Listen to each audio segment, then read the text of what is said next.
Good evening, everybody. This is the Carver Zoning Board of Appeals coming to you on June 24th, 2020 at 7 p.m.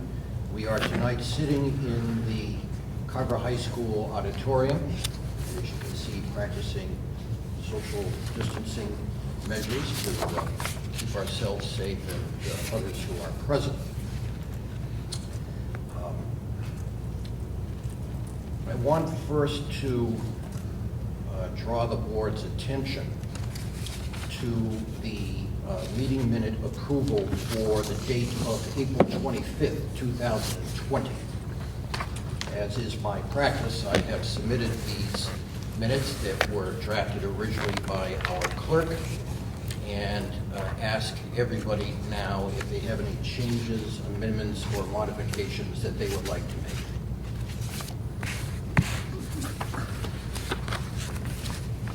Don't hear anybody saying that they'd like to change.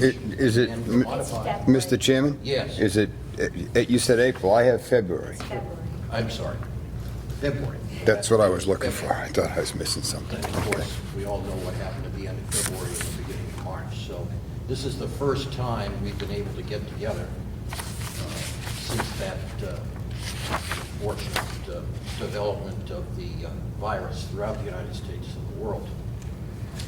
So, again, I ask the board members if they have any amendments, modifications, or changes that they would like to make. I see people uniformly shaking their head in the negative, so I... Motion to approve as written? Do I hear a second? Second. All in favor?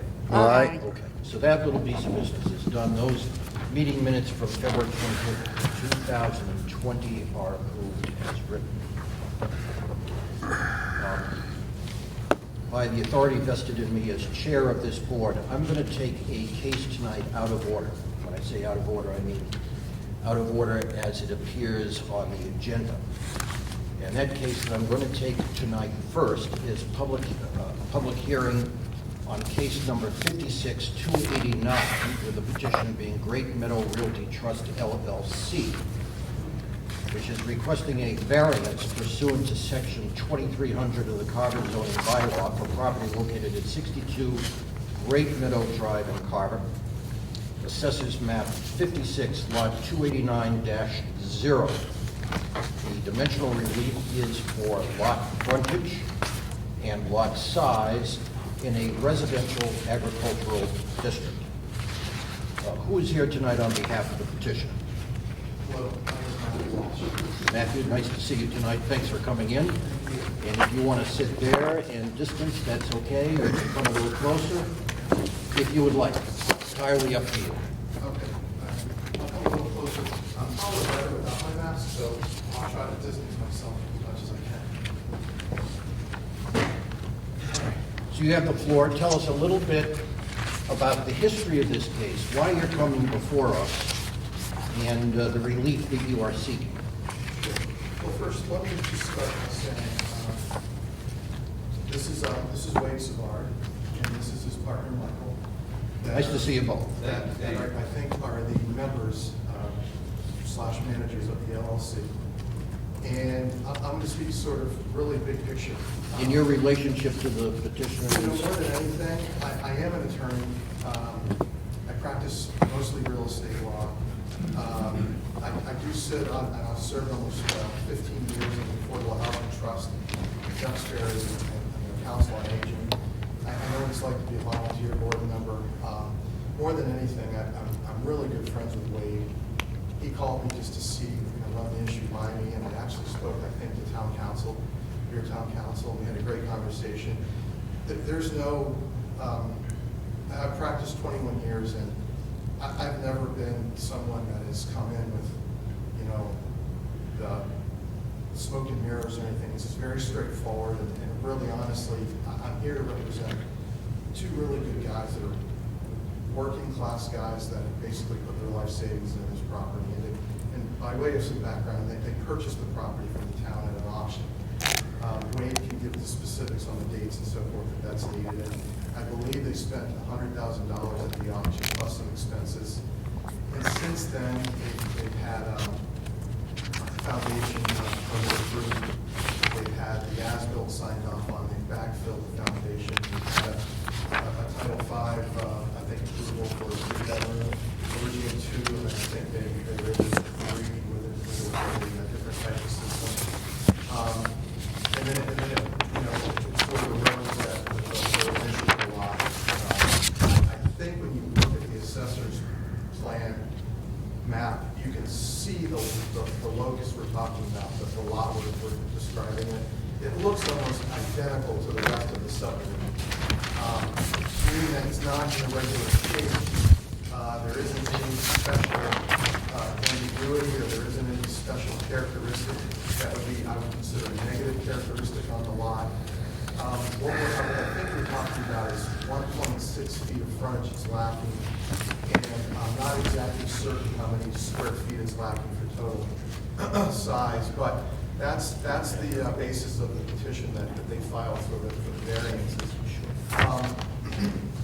Really, I think anyone looking at this, just for a second, without even doing a comprehensive title search, if you look at it, it just seems like it's part and parcel of a subdivision. And I think what the town is going, I think, just again, in very layman's terms, I think when the property was taken and sold at auction, I think the town certainly thought it was a buildable lot. They included a perk test with the information. And of course, you know, the auctioneer did their job and they did due diligence. They had all the boilerplate language in there about having, you know, the buyer having to do their diligence to ensure it's buildable and so forth. So, you know, another friend of mine who is a selectman in the town of Whitman that was the inspectional services head at Duxbury, is a fellow named, well, you know, I'm not even going to quote him, but the point is, I called some friends that I knew and said, hey, you know, is this anything that you've ever heard of? And he said, geez, you know, Matt, the bottom line is, folks are allowed to make mistakes. Excuse me, Mr. Chairman? Yes, sir. He can't hear a thing. Bob Francis can't hear anything this gentleman is saying. Is it came over. possible if we bring him a little closer and let him speak into this microphone?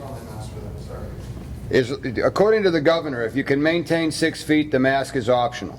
That's the latest in the, we just checked with the health department today. Okay. And maybe even closer to the laptop. Is this better? Bob, can you hear now? Hello? Yep. Can you hear us? Yes, I can. Okay, Okay. there we go. Sorry about that. No, he was saying he couldn't hear, so. Speak up. Okay, I will. Yes, sir. All right. Forget where I was.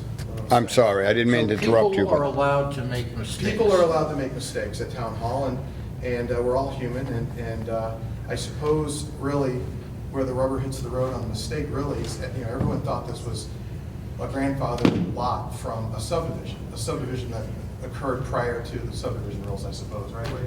Yes. And that was sort of the premise that everyone had been going on, and you know, I've never seen anything like this exactly. Okay, let me interrupt you for a minute. Sure. Because I'm interested in this piece in particular. Okay. Why did everyone think that it was grandfathered in? Well, you know Were you what? part of those discussions, or were you not part of them? No, sir, I do have one point to make on that, in that regard. I think there were two law offices that did a title search on the property. One, I think after, was this one of your potential buyers, or was this for your loan? The bank that we went to obtain a construction loan. Okay. So one of the attorneys that was working with Wade and Michael on financing. Let me remind you to keep your A voice up. construction loan, yeah, had done a search and they had thought that this was not part of the original subdivision. And then I don't know exactly how it happened, but they had another law office do a title search that sort of thought that it was. Went back 10 more years than the previous one. So really, what's happened, and this is sort of out of my realm, but and Wade could certainly speak to this. Wade has been to town hall many times and had great conversations. Everyone's been trying to, the folks that he's spoken to have really tried to bend over backwards to help and shed light on this. And really, that was the question, just really confirming, is this is this for real in terms of not being part of that original subdivision? And I think the conclusion, at least underneath the roof at Town Hall, was it is. That does seem to be the conclusion. I have not personally done a title search, and I haven't given a legal opinion on it one way or the other. But that's I think that's really the foundation of why we're here. That it is the premise that under the worst case scenario, it's not part of that original subdivision. And Wade, you thought it came off of another lot that you had described earlier? Yeah, off of Forest Street? But When frontage this plan was filed with the town, and you may not have the answer to this, I'm assuming that it was reviewed by folks down in the planning department. Is that true? I'm not sure what happened. Who brought the plans in? Yeah, I brought the plan for which plan are you speaking about? Talking about, The build plan. Yeah. The house plan. Oh, I had that drawn up by an engineer friend of mine.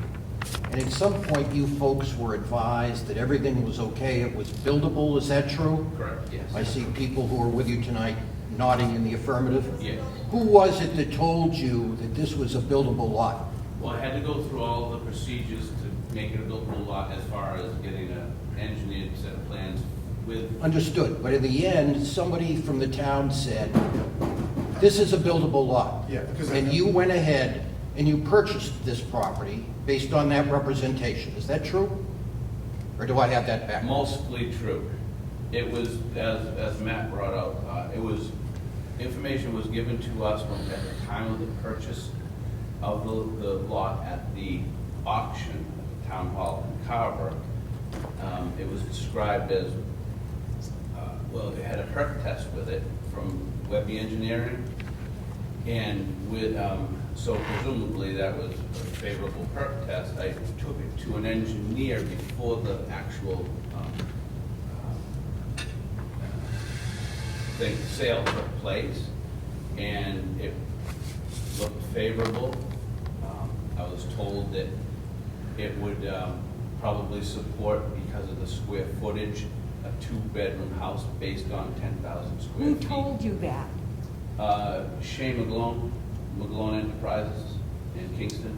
An engineer? Yes, Okay, yes. but no one from town hall? Well, ultimately, there was a building permit issued. So I got that engineering confirmation saying that we could get a lot put in based on that. And then, as Matt said, I had a supplementary treatment system for the sewer that would increase the bedrooms from 2 to 3. And with this information, with the footprint of a house, 28 by 34, submitted that to the town for a building permit. And over a short period of time, I got confirmation that we were issued a building. Was this building permit issued before the auction or after? It was after the auction, yeah. Were any representations made to you before the auction that this was a buildable lot? Yes. And can you tell us where those representations came from? I went to the town hall with a concern. My first notification that it was possibly not conforming, and I brought it to talk to Bob. Sorry, I can't remember his last name, but That's Mr. Francis. Mr. Francis, yeah. And what did Mr. Francis tell you? That it was conforming?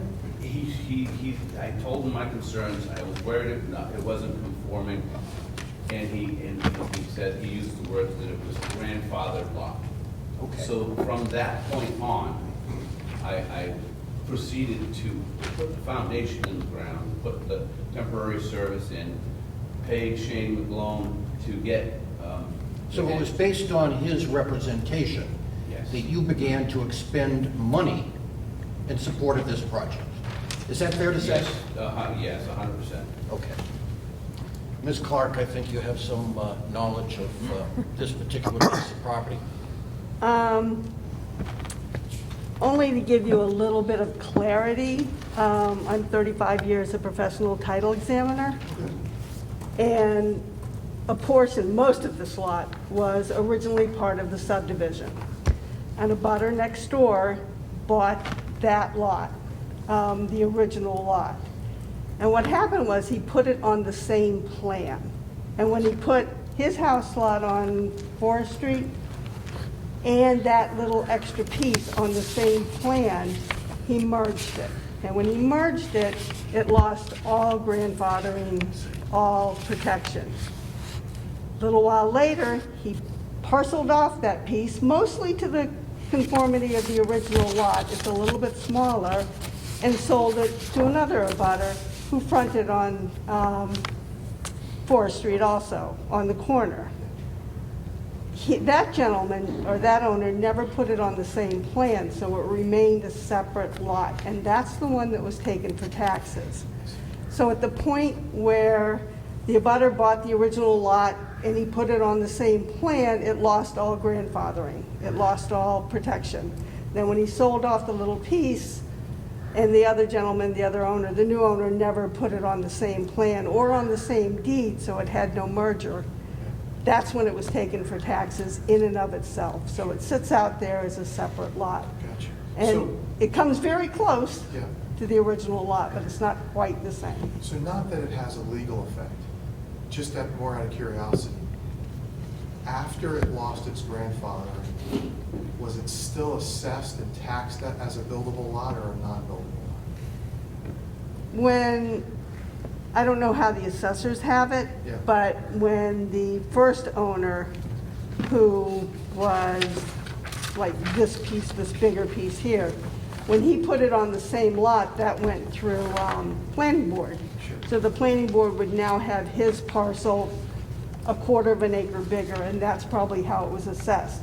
Then he cut it off, Yeah. again, going through planning board, so Yeah. that plan's on file in the town hall somewhere. So then it was cut off and reassessed and reassigned. And that's how it got taken for taxes, in and of itself, just as a separate little backyard that the guy never did anything with.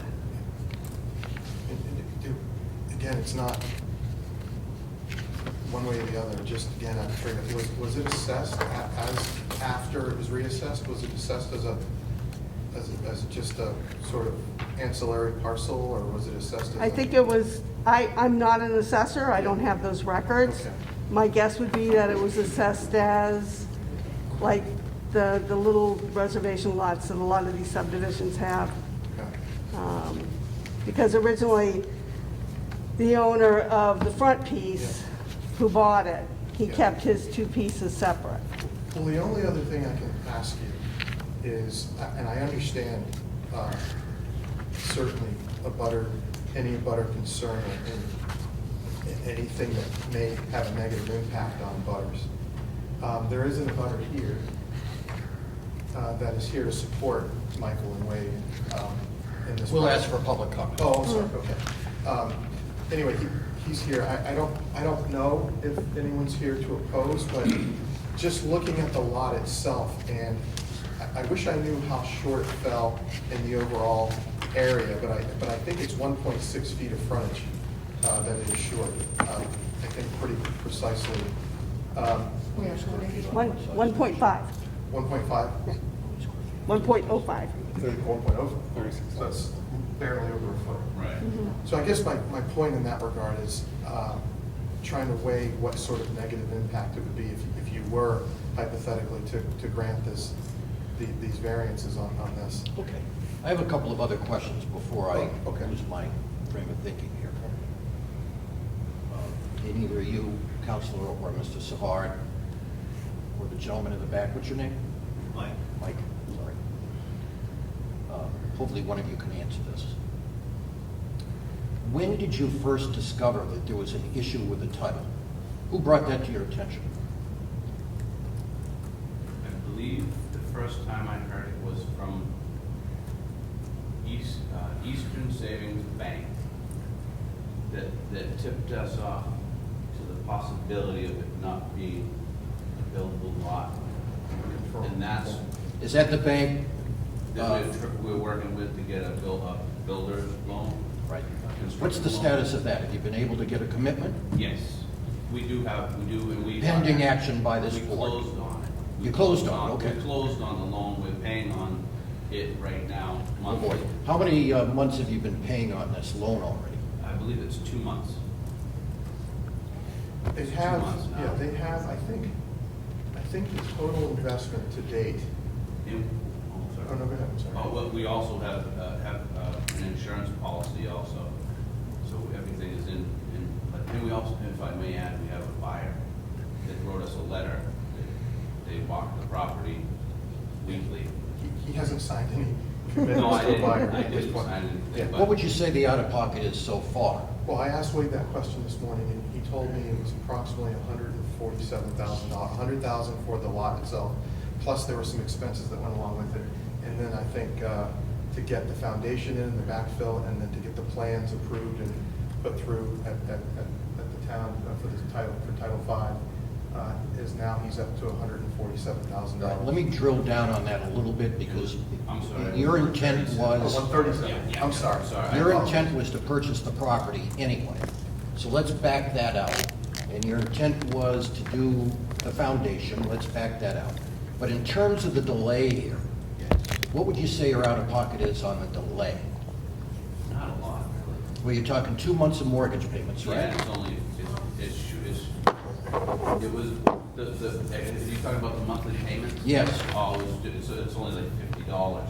But that was for the $5,000 that we used to do the closing, the legal fees.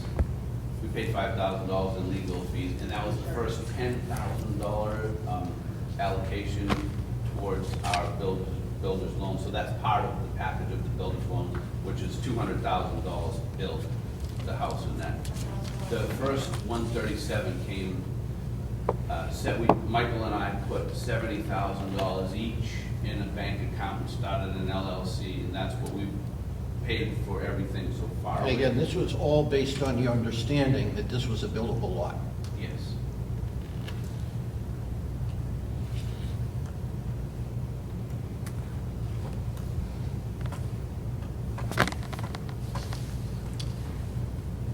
Mr. Walsh, Sir. can you give us any information about your involvement in this matter after a decision was apparently made by the building commissioner that this was a buildable lot? Were you part of that decision-making process? I was not part of that process other than being involved with the Town-Owned Properties Committee. And so there was a request made, I'm not sure who made the request, to see if the building commissioner could, on some of the properties that were being sold, do an analysis to determine, if there were buildable lots or not. And then after, well, that was before, and then one of the bankers, attorney for the bank, contacted Mr. Francis, and then we went to the assessor's office just to do some research to find out more background on the property. So at what point did you learn that an error had been made? I don't recall the exact date, but After the building permit was issued? that's correct. It was after the building permit was issued. And let's see, what did that time? And how was that brought to your attention, if you recall? Bob told me that he received an email from the bank attorney, so we went up to the assessor's office to, do some more research to find out, okay, our thought was, oh, this is part of the Great Meadow subdivision, let's see if the subdivision plan is up in the assessor's office to take a look at it. And then DeFacino, who was the assessor at the time, she had another file that she had that she brought out where it showed the A&R plan for the property, which showed the lot in question being subdivided by the lot that has the address on, I believe it's 38 Forest Street. And so we took that information, and I believe next we contacted, the town attorney. We let the town administrator know, but then talked to the town attorney just to, kind of go through what the options were in terms of, okay, how can we cure the problem, to correct the problem? And was the advice that you were given to have the matter decided by the ZBA at that point? Yes, because the issue is that they did have, the attorney said that, even though I'm the... going to ask you to violate any attorney-client privileges here. No, that the building permit was, although it was issued incorrectly, was a valid permit, and then, and that if it's, just to say, a new building commissioner was hired, these guys went through, they built the house, and a new building commissioner was hired, they have 6 years to claw back to enforce a zoning violation. May I ask if you got a written opinion from town council on this matter? I do not recall. I don't believe we did. Mr. Francis, you want to give us your viewpoint on all of these things? Well, it's obviously I made a mistake, but when I looked at the original paperwork that came down from the assessor's office, it looked to me like the lot was part of the great metal development. It was the same basic size of all the rest of them in the development, and it was basically looked like it was part of the development. When I checked the ownership, ownership on it, I went back as far as the board of the assessment department's record showed, and it did not show on the assessment department that the lot was in common ownership with any lot as far as their records show. I checked to the right, I checked a lot to the left, I checked a lot to the rear. As far as the records show with the assessment department, there was no common ownership for those dates that the records go back to. I don't have them in front of me, so I can't tell you the exact dates. The assumption was it was part of the Great Meadow Drive development. It was not until after that it came forward that it wasn't. So I assumed it was, and therefore it had a pre-existing non-conforming lot to it. There was not, and according to the records I had available to me, there was no common ownership. So that's what I went by. You went by the assessor's records? Yes. In the files that we had in the office that didn't show what showed up later. It wasn't available to me in the office. So it seemed to me like it was a pre-existing non-conforming lot that was part of the Great Meadow Drive development location. Could you And have... if you look at the major map, it matches all the sizes in the area and all the lots alongside of it, down the street from it, across the street from it, they're all about the same size. So I assumed it was part of that development. And that was an assumption on my part, it was a mistake. Ms. Clark, was there another source of information that he could have gone to other than the records in the assessors department, which frequently are out of date? Is there another source that he could have gone to? Anything at the registry, perhaps? Well, I don't think that that's their job.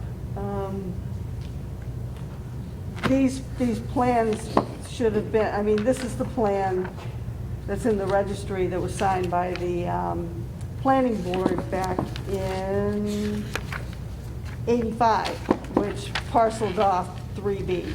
And this is the plan that you will sell the lot off, they will sell the lot off of. Yeah, and in defense of this whole process, including Mr. Francis making that judgment, I apologize. I wasn't aware that the bank had already funded the loan. I thought everything was contingent on this hearing. The fact that a bank's attorney issued a title policy to the bank on the land itself. Now, there's something with title policies, there's enhanced policies which you're not allowed to give when there's just raw land. That has to wait until a house is built. But the best Alta policy that they can give, which is required by any lender in the United States, any regular commercial lender, institutional lender rather, in the United States, requires a title insurance policy. And it's got to be marketable title. It can't just merely be insurable title when you're dealing with the bank. So I'm curious and I don't have the answer here right now, but except for the fact that they did it, something that they had some level of comfort to actually fund the loan and issue a title insurance policy to the bank. So, and perhaps maybe you guys maybe bought an owner's policy. I'm not sure at that stage about a house on whether you could. But anyway, the point I'm making is they certainly went to the registry, right? They had to. They can't close Well, it. knowing how these things go, Yeah. since it was a tax lien foreclosure, they probably ran from the tax lien foreclosure, which was this lot, not the prior. Good marketable title is 50 years. Yeah, that's what we do. 50 They years of they damage. probably, whoever, they did a rundown from the tax lien foreclosure. Now, whether they pulled the tax lien foreclosure case from Boston, which I've done myself, is another matter.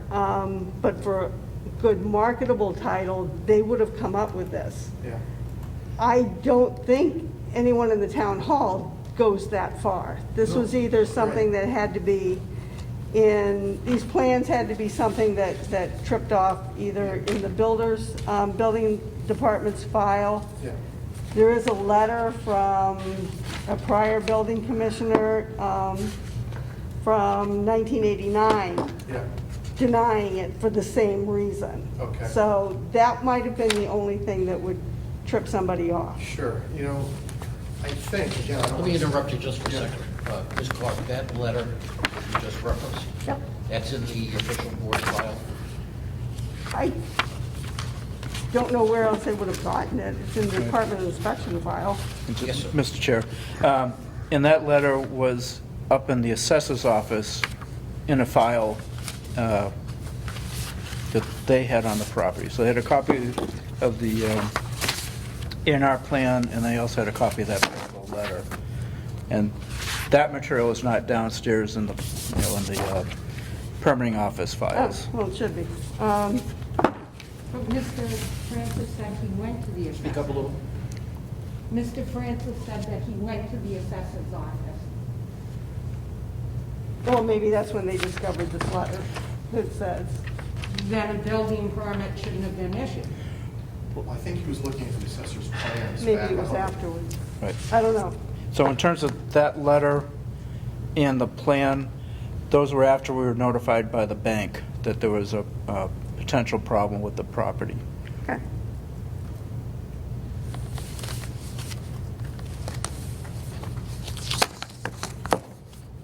Any other comments or questions from the board? Any comments from the public? Anybody like to be heard? Mr. Chairman? Yes, yes, ma'am. Can I ask you where you were in the process?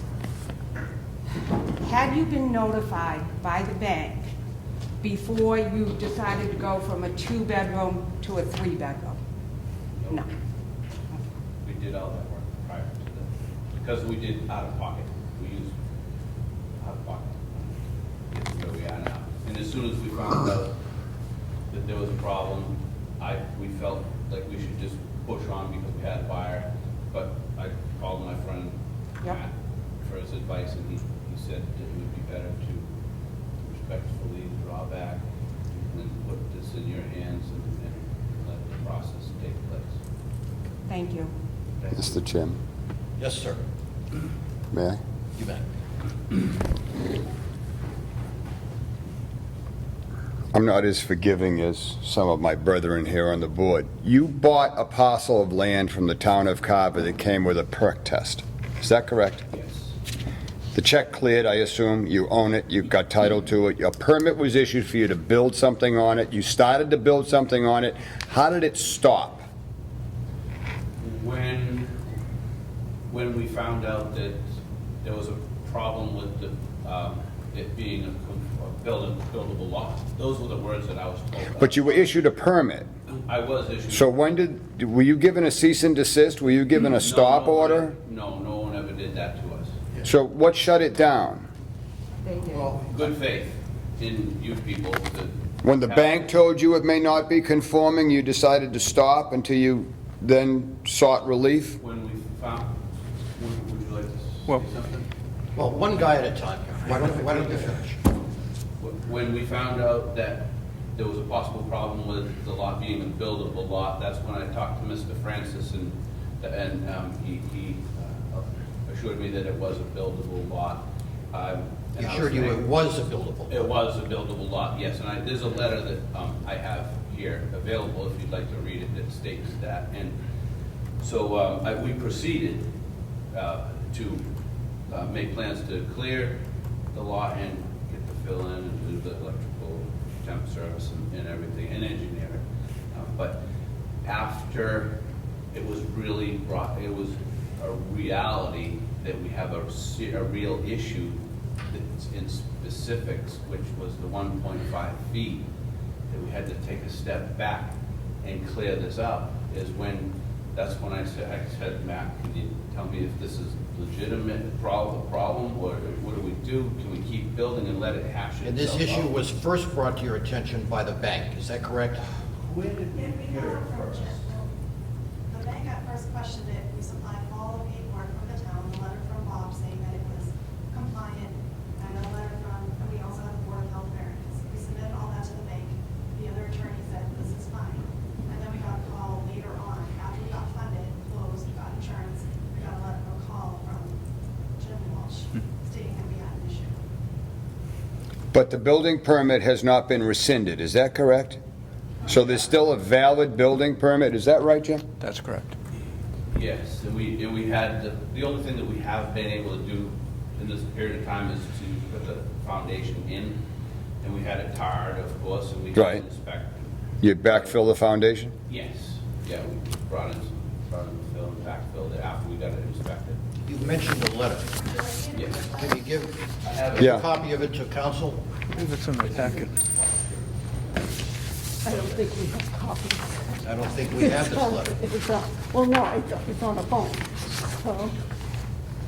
And for your own edification, this issue would have shown up at the time of your sale. When you went and sold the property, and their financing bank would have done the full 50-year search, I understand. and Stephen. this issue would have shown up. Mr. Walsh That's it. let me know that Jim Walsh Yeah. told us that, That's and I cool. totally understand that was, you doing your job. We have that. Well, it would have shown, I mean, you could, probably could have completely gone on and built it. And it's a closing. I wouldn't be here now. You were in the last week before the closing, I'd have built the and house. this would have shown up, I understand. so. Well, hopefully we can get, the best apology is a change in conduct, I was told, and hopefully when we have an issue, we have a resolution as Right. well, so I hope this just goes in the right direction, that's all. Okay, gentlemen. We're going to take public comments so you can have your seats. And if you could identify yourself for the record, please, and your address. My name is Paul Duchaney, 61 Great Meadow Drive. Thanks for coming in tonight. Yeah, so I'm directly across from the lot. So I've been there for 15 years. This lot was always overgrown with brush, but it became a dumping ground for people's couches and paint cans and everything. So I went to the Board of Health to ask for it to be cleaned up. They directed me to the assessor's office. This is going back 10, 15 more years. And they showed me the map of all the lots, and at that point it was 60 Great Meadow Drive. And they said, I was given the impression that the town owned it. So they directed me to DPW, and they came out and cleaned it up, thankfully. So the residents understood that this was town property. I realize you've got other means to look these things up, but that was always the impression. When it went up for auction, there was discussion between the neighbors on what we were going to do with it, if anybody else was going to get it, and things like that. Again, the impression from the gentleman from the auction who put the sign up was that there were houses going in there. That was always the impression given to residents. In fact, there was a lot 2 down, I think, it would have been 64, that was also up for auction. I don't know if that one sold or not. But that was always the impression that it was, because another neighbor, the gentleman you mentioned on Forest Street, talked about buying it as well. So that was the understanding. At this point, we would like to just see a house put in there. I've had Wade do work for me at my home before, and I've seen the homes that Mike has done in other towns. They're good, high-end houses, so we'd be happy to have something there. I realize you're talking about the legal end of it, like a foot and a half maybe. But as a resident, we would much rather have a house at this point than an abandoned lot with a sinkhole, potential danger of a foundation not filled in. Well, thank you. Thank you. Thank you. Appreciate you coming tonight. Me too. The application fee that had to be paid to get this case before us, did that come from you or from some other source? Mr. Walsh? The town, Whose budget, planning department budget, and how was that decided? in consultation with the former town administrator. And why was it decided to take the money from the planning department budget? Well, it happened under our umbrella, so we said, okay, we will cover that cost, and have the applicant. When you say it happened under your umbrella, you mean to say that what developed in this case was an error that began in the building commissioner's office and then got passed up? Yes? Yes. Mr. Francis, is there anything that you'd like to fill in for us? No, really, like I said, I worked with the information I had available to me, and what I did is gave the assessors and the finance, and I thought it was a non-conforming pre-existing lot that was part of the Great Bell development. Because if you look at the master plan, they're all the same size. So I assumed that I was doing one.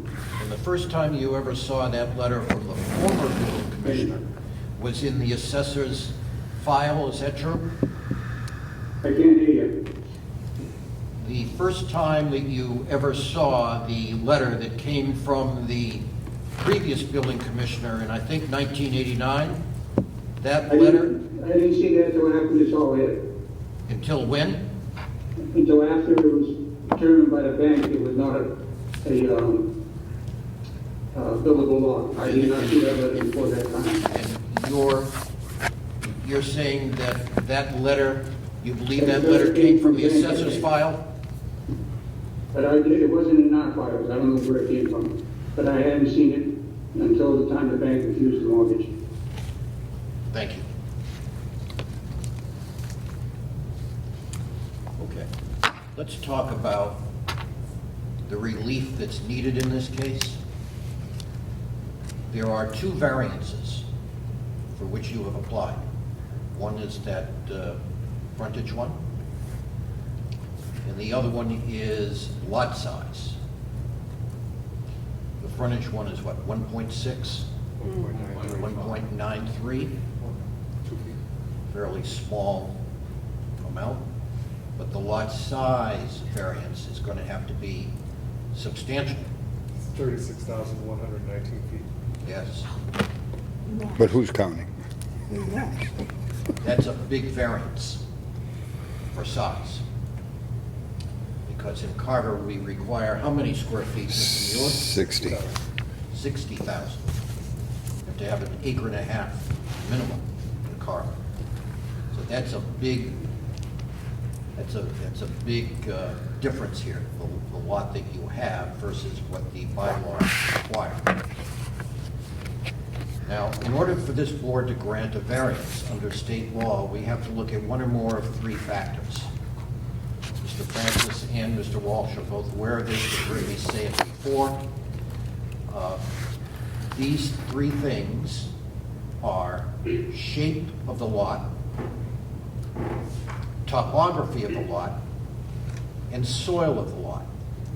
Now, if there's something distinctive about any one or more of those things that separate this particular piece of property from the zoning district in the immediate area as a whole, then we are empowered under Massachusetts General Law, Chapter 40A, to grant variances under the Carver zoning bylaws. You see you're nodding yes, you understand all of this, right? Yes. So, counsel, do you want to make the 40A argument for us? What is distinctive about soil topography or shape here that would allow us cover to grant the variances that you're requesting? Well, shape, what I'm trying to get at, and I can try to work to fit it under one of those three, but really, the real plain English point is that although the current zoning requires an acre and a half, all of the lots that are contiguous to this parcel are non-conforming grandfather lots.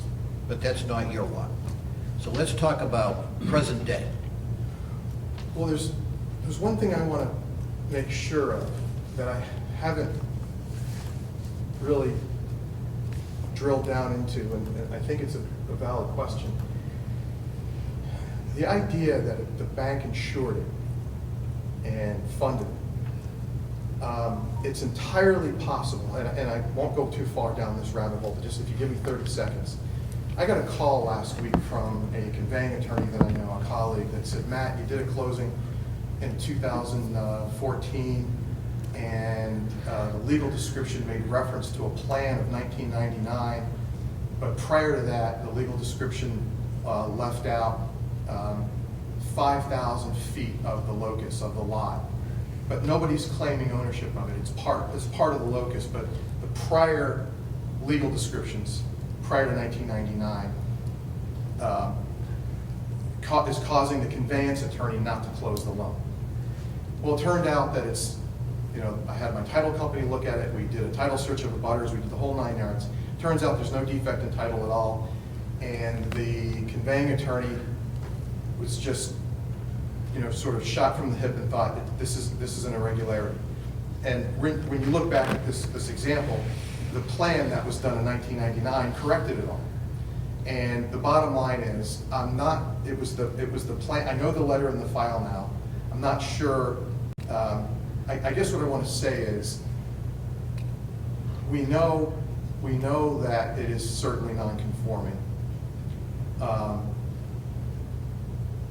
And we know that it's I think 1.05 on the frontage. We know that that's not as significant, obviously, as the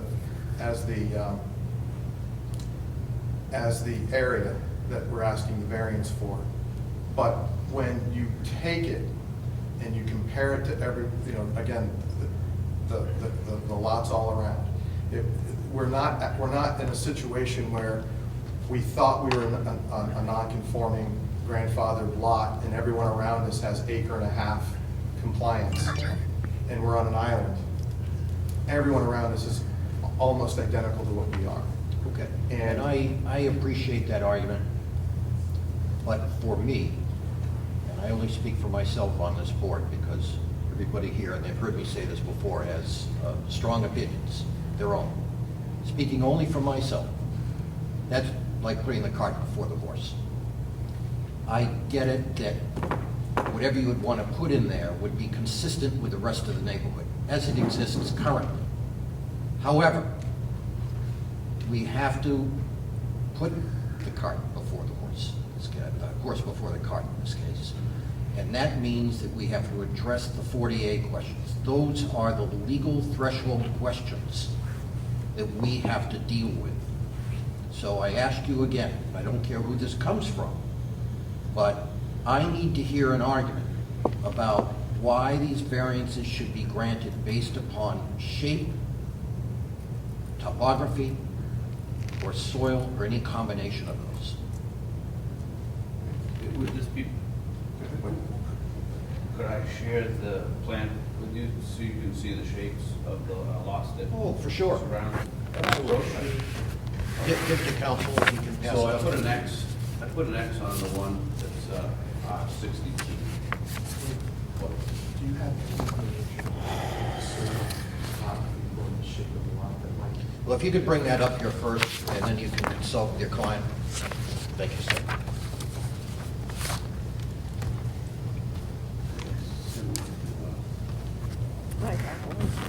have it too. The whole neighborhood looks the same way. You guys have this? Yeah.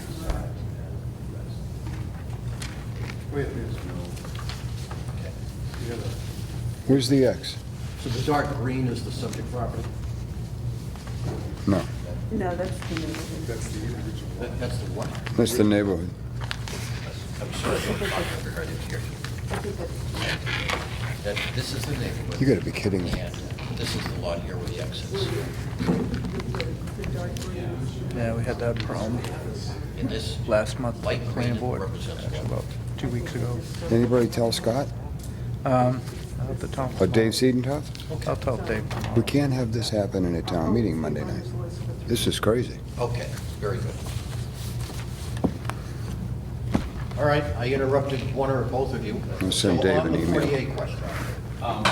So I was gonna try to find some pictures of the lot, but if I did, you'd see that the lots are exactly the same down the street. It's a nice neighborhood, the sidewalks are in front of all of the houses down the road. It goes house, lot, house. So it's like a missing link almost. It just looks like. Okay, that's not responsive to the question that I'm asking. I'm wondering if you're struggling with this. The land Just 1 second. Yeah, one guy at a time, please. Yeah. So, Can you identify yourself? I'm Mike Norton, the Greg's partner, LLC. So the land is all, there's nothing dissimilar about this lot from anywhere else. There's no depression, it's not low, it's not high. It matches the exact topography of the landscape. Okay, so topography is not an issue. There's no issue. Okay, and what about soil? Any issue with soil? There's no issue with soil, everything is clean. So this has to be shaped. This Yeah. has to be shaped. If this is gonna fly, this has to be shaped. Make an argument for me. How can we grant the variance in this case based upon a shape argument? Well, the shape, if we said the shape of the lot is not dissimilar to any of the other lots that are there, and, this Shaney brought out that his lot is about 33,000 square feet. He's got about 0.78 acres for a lot. So the shape of this lot is basically the same as the shapes of all the other lots in the neighborhood, is that right? Well, you're looking for a dissimilarity, right? Yes. Well, it's dissimilar in shape, in a sense that, wait, is the back lot line, is it longer than the front lot line or exactly the same? Slight. Well, if all the other lots are non-conforming grandfathered Poor lots guy. that are slightly larger and have more area, then ultimately that to some degree affects the shape of the lot, and that's the difference. It's the whole reason why we're apparently not grandfathered. Mr. Jermaine, do you have anything you want to say? Can I have that letter that I gave you back, You may. please? No, basically, the reason you're not grandfathered is because it got sold to an abutter, and he sold most of it back. He But if you he sold- cut off, Yeah. he didn't square off one corner. Yeah, and it's that not squaring off that affects the shape to make it different. Absolutely. To make it different enough for a variance to issue. What letter are you looking for? The one from Bob Francis. You have a copy of it also, I think. It was in our packet. The 1989 letter? Yeah, no, the current one. No, I don't have any letters about this. Yeah, it was in our packet. Do you have it, Jim? Yep. Just take the whole. Jim's got it. If I may, Mr. Chairman? Sure. To whom it may concern, the 25,196 square foot front parcel has 148, give or take, feet of frontage on Great Meadow Drive and is located in a residential agricultural district. The subject parcel is a pre-existing non-conforming lot that is buildable as to frontage and area as long as the Board of Health regulations are met. This opinion is relative to zoning only. That's my only argument. The town sold a piece of property, they granted all the permits, they wrote a letter, and now we come back because the bank did their due diligence and caught this, otherwise no one would have ever known anything about this, and this gentleman would have had a 3-bedroom house on this piece of property by now. God forbid we didn't come after that fact to tell you you can't have it, and I don't even understand what we're doing here.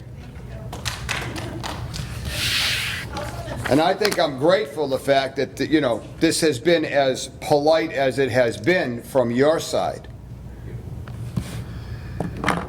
We should never have sold this piece of property if it was ever in question. And if we don't have enough people watching out for what we're selling in this town, then maybe we need to hire some new people who will look out for our town. Let's get back to the 40A Can argument. we back to 48? So what you're saying is because it went through all these changes, it has changed the shape of the lot, Yes, after the merger. which makes it the 40A argument.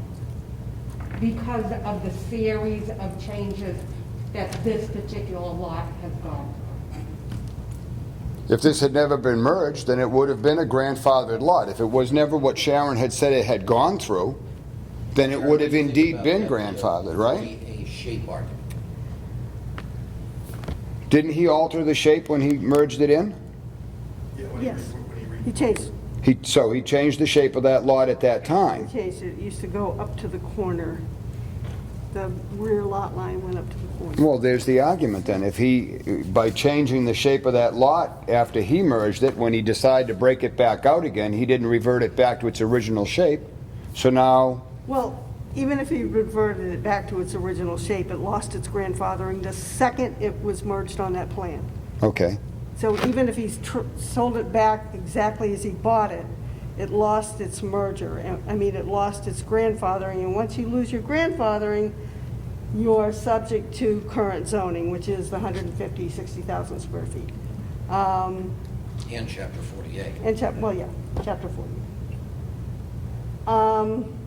I can go with the shape argument. I would be interested in seeing a design of this particular house. I know the neighborhood. And then when we get to conditions, I might have some thoughts about that. But I could, given the special circumstances and that literal enforcement of the bylaw is not going to severely impact the neighborhood one iota. It's going to improve the I can- neighborhood. That's not what I said. And I'm with Alan. These gentlemen did not walk in trying to make something out of something that they Right. knew that they were gonna have a problem. That's right. The advertisement for this lot said potentially buildable. It didn't say buildable. But the people in charge issued the permits to do that. Mr. Jermaine? Then where's your due diligence? If the ad says potentially buildable and you walk up to the auctioneer and he goes, yeah, I think you can build on it. And then you walk into the building department and they give you a building permit for it. I guess that pretty much says it's buildable. I mean, where else were they supposed to go to find out that it was or it wasn't? I didn't say that. So, Ms. Clark, can you frame a 40A argument based on shape for me? Shape is the hardest one. Shape is really the hard. You can make an argument on shape. They didn't, I don't believe they changed the frontage. So the frontage has stayed the same. Unless they cut off this whole piece back here, which I don't think they did. This is a surveyor's, Huh? this is a surveyor's plan, which is great because the letter from 1989, the square footage of the lots, everything's different than what the actual. I have the surveyor's plan. Okay, well, this is the newer plan from the engineer. This is the health agent plan, right? Yeah, Right, so I have the surveyor's plan. This is the one that was signed off as a Form A by the planning board. This is recorded in the registry of deeds, and which will be the plan that you sell the lot off. Wait, let me do some quick math. Can I just make one quick comment in this Yep. context? Okay, sorry. Welsh's working on that. This board understands and has understood for a long time, since we were made aware of this case, that what's happened here is unfortunate for the petitioners. And that there is an argument that could be made just on the basis of fairness. What's equitable here? But there's a little something called the law that gets in our way, and it's not just Carver zoning bylaw, it's state law. So for us to give you the relief that you seek, we've got to make sure it's going to stick. Not only in the town here, and I don't expect that there would be any appeals of a decision in your favor from anybody, but it's going to have to stick with investors and potential buyers. So we don't want to come to a judgment that is sloppy and is not based on an appropriate application of the law. Now, having said that, Ms. Clark. Can I make one comment? Yep. Ms. Clark has been trying to get something out here. No, I'll no, take I'm it. going to take his comment. Okay. I will defer. I have 3 boys at home. My youngest is 8, and we were just doing an exercise with his online learning, and he was only in 1st grade, and one of the this just literally just came to me. One of the exercises had to do with distinguishing shapes, and certainly there were circles. Well, no, what I'm saying is size, particularly when you're dealing with a lot that was mergered and then not brought back exactly as it was prior, when a non-conforming lot. It's changed the shape. I don't have the dimensions in front of me or the meets and bounds in front of me or the 4 corners, but that's the crux. It's the lot changed. The lot shape changed after the merger and after it was re-subdivided. Okay. Ms. Clark. I'm percolating with what the gentleman said. Ms. Mello, any final comments? Mr. Mueller, any final comments? Good. Mr. Jermaine, any final? Oh, I have a bunch, but I'll wait for Ms. Clark to. Oh, no, I defer.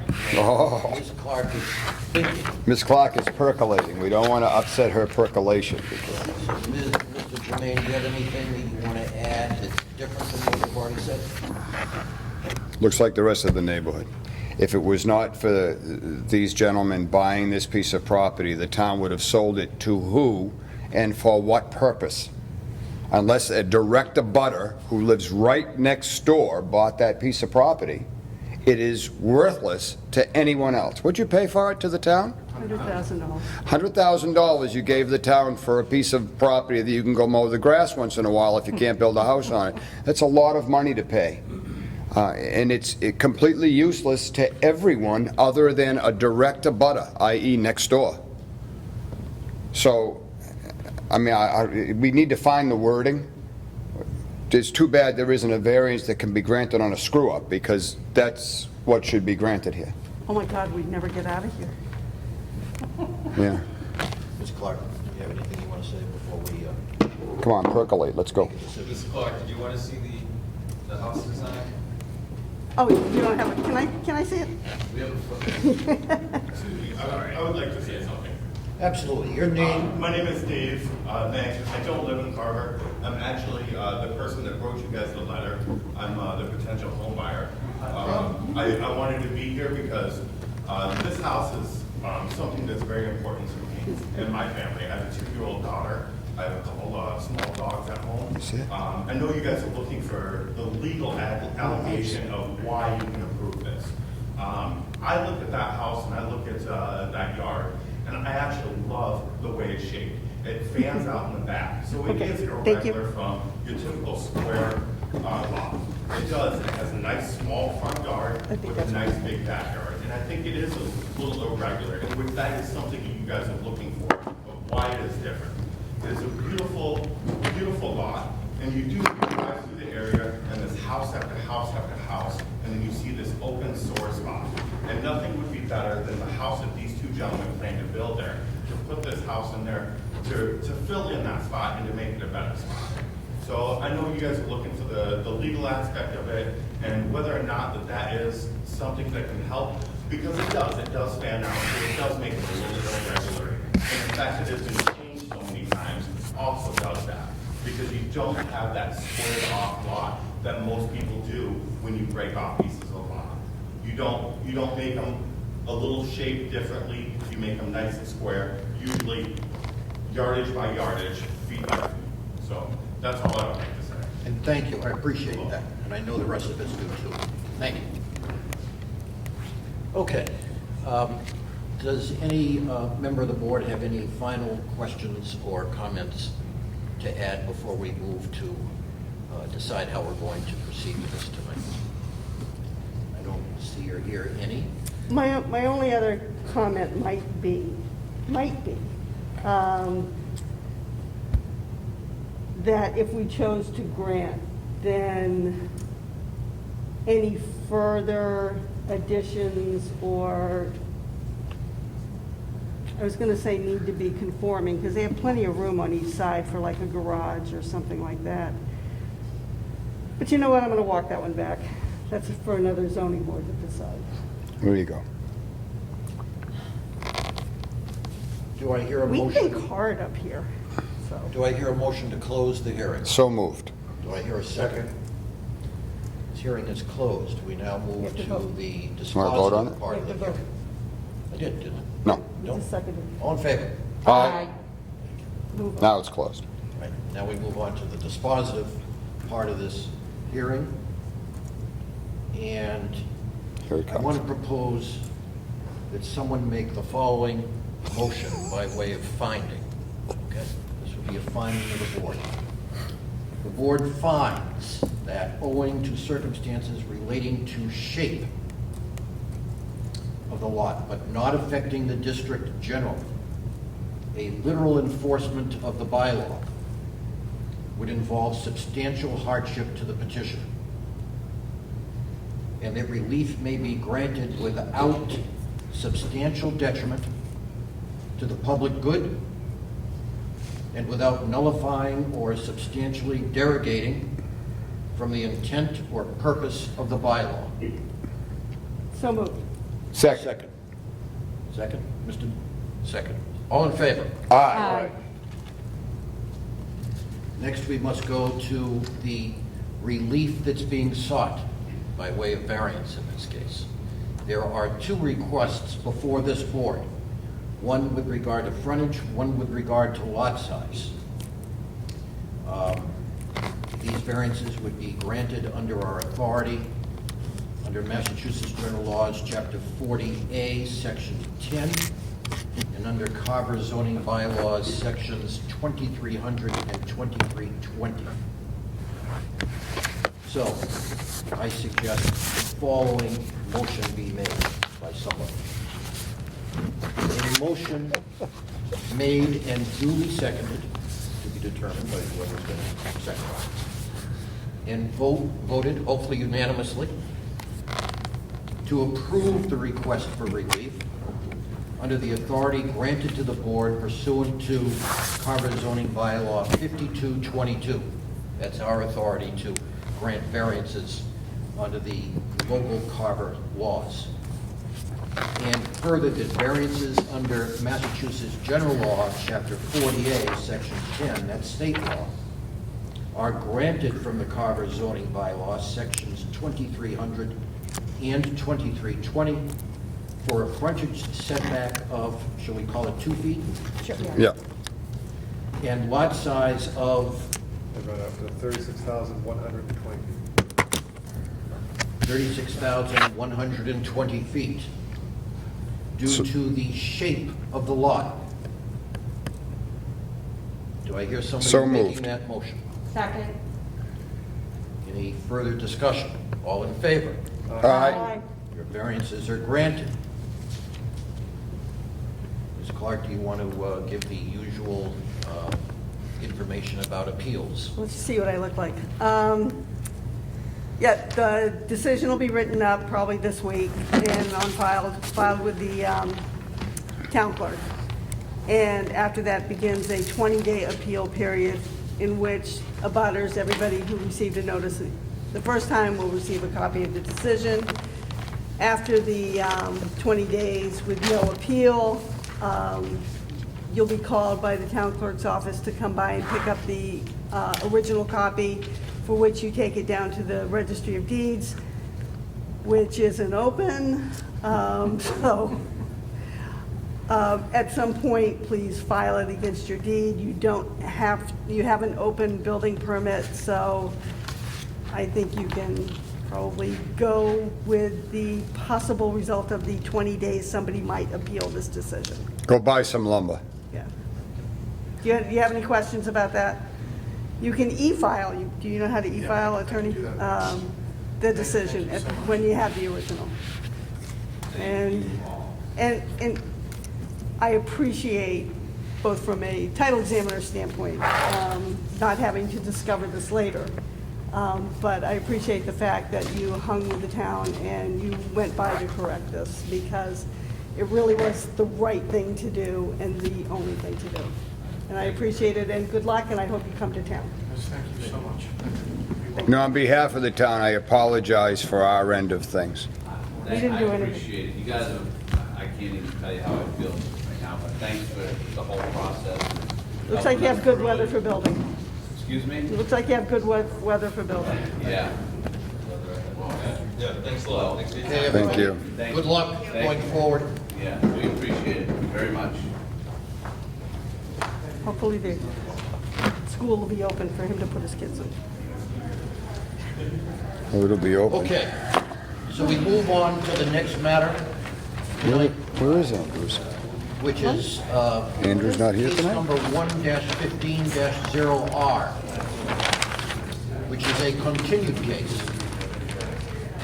Robert Andrews III was requesting a special permit pursuant to sections 2320 of the Carver zoning bylaw for property located at 4 Andrews Point Road in Carver, assessors map 1-lot 15-0R, to raise an existing porch and rebuild a new addition on an existing footprint being 25.4 feet from the side yard, where 30 feet is required, in a residential agricultural district. Now, today I received an email from the petitioner's engineer, which states, on behalf of my client Robert Andrews, we request that the application before you be withdrawn. Mr. Walsh, can you give us some understanding as to why the petitioner has decided to withdraw? I'm not aware of that. I didn't receive that email. Mr. Francis, do you have any understanding as to why the petitioner is withdrawing in this case? Well, from what I understand, he came to the office after the meeting with you people, and there was no need to go to the Board of Appeals because it was a pre-existing structure that was, he's not changing the footprint of it. I was not aware of the filing with the board on this matter. It was never presented to me until you people heard it. As far as I know, he's rebuilding a pre-existing structure on the same footprint. So that's allowed. All right, well, It has been issued, and they started the project. I can tell this board, as if the board needs to be reminded, that when this case first came before us and the public hearing was open, we were in a conundrum about what to do, because there was no denial before us. There was an unsigned and incomplete application before us, and we sent it back, much to the consternation of the petitioner at that time. Everybody recall? Yep. With instructions to let folks in the planning department know what had happened at our level, and not to come back before us until an application was properly filled out and filed, and a denial letter had been received. Mr. Walsh, can you explain where in the process this came apart? No, I'm not aware of, I really don't deal with that part of the process.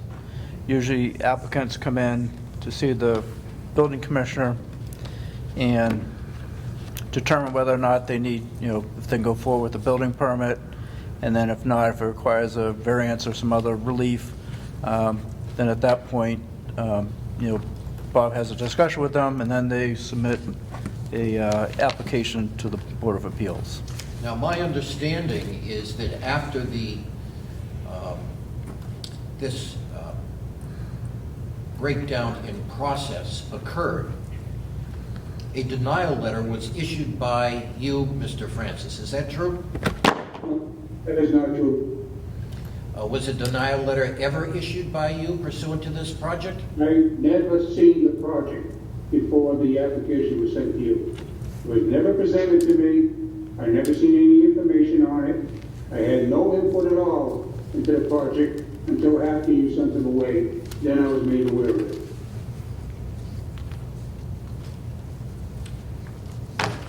The petitioner, when he came before us, said that he had been told by somebody in the planning department that denial letters were no longer required or no longer necessary. Are you familiar with that? Can you speak to that issue? Denial letters, you got a couple for 62 and another one. I was not aware that the town had denial letters. I've been doing this for 43 years, and very few boards require denial letters. The sending of the person there is enough. I have no problem with the denial letters. I was not aware they existed in this town. And like I said, I never knew anything about this project until after you sent them back. It was not presented to me at all. I had no knowledge of what happened. Well, we know that this project was presented to someone in the planning department, I have no idea who that is. and it It found was not me. its way to us. Apparently, again, with no denial letter and no review by you. Is that correct? Like I told you, I had no awareness of this project. So there would be no letter because I wasn't aware that there was neither one. I was not aware of the project at all. Have you, since being made aware of what happened here, the breakdown in the process, have you made inquiry of anybody in the planning department to find out what happened? That would be the director's thing, that's not mine. Mr. Walsh, do you agree with that? I didn't quite hear that clearly, Bob. He said that it would have been your responsibility to find out where the breakdown was here in the process. Yeah, I talked to people in the office. I talked to, Deb Deneen, who's the office manager, and, to find out what happened. And they thought the applicant had gone and spoken to Bob regarding the project. And then the next thing they knew, there was an application submitted to the zoning board. And that's the extent of my knowledge of what happened. So my question, still unanswered, and we may not be able to answer tonight, is how did that horse leave that barn? And Mr. Francis says he doesn't know, and you say, as the supervisor of the entire department, that you don't know either. No, I don't. Not the supervisor. You're looking at him. Well, who is your supervisor, Mr. Francis? Mr. Walsh. Okay, so neither one of you knows what happened here. Well, I know in the past, the staff has always sent anybody over to me. I'm pretty sure that that comment was not made by one of the staff over there, because with working with them in the last couple of years, I've never seen anything of that nature. They've always been very good, very attentive, and they've always sent people directly to me. In this case, I think the engineer took it upon himself to file without going any further. But like I said, it was not presented to my department. Now, Mr. Walsh, eventually you drafted an application in this case. Is that true? An application for the, For the relief being requested, for this particular case? this particular case? Yes. No. You did not draft that application? No. I drafted an application on behalf of the Great Meadow, but I did not, But not for these folks? not for these folks, no. Okay. So, after you had a chance to review this, Mr. Francis, you determined that no zoning relief was required whatsoever. Is that true? That is true. And the basis for that decision again was what? Try that again? Could you tell us what the basis was of your decision that zoning relief was not required in this instance?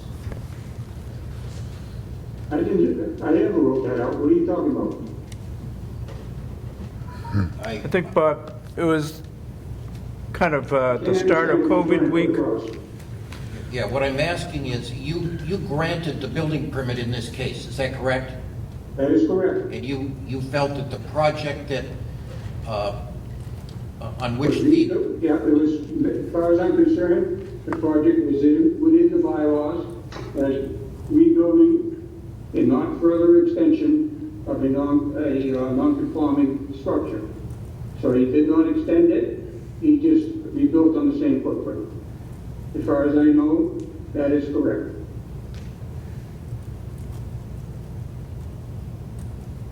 and I'm assuming, board members, that because there was a finding that the petitioner was building on the existing footprint, that the 30 feet requirement is not adhered to strictly. Right. Does anybody have any questions about what happened in this case? I must say to both Mr. Walsh and Mr. Francis that this board spent a considerable period of time on this matter back in February, trying to understand what happened here and how the case found its way to us. And this was part of our concern that we wanted to address with both of you tonight. That, as well as the case that we just heard, where processes and procedures appear to have not been as strong or appropriate as they could or should have been.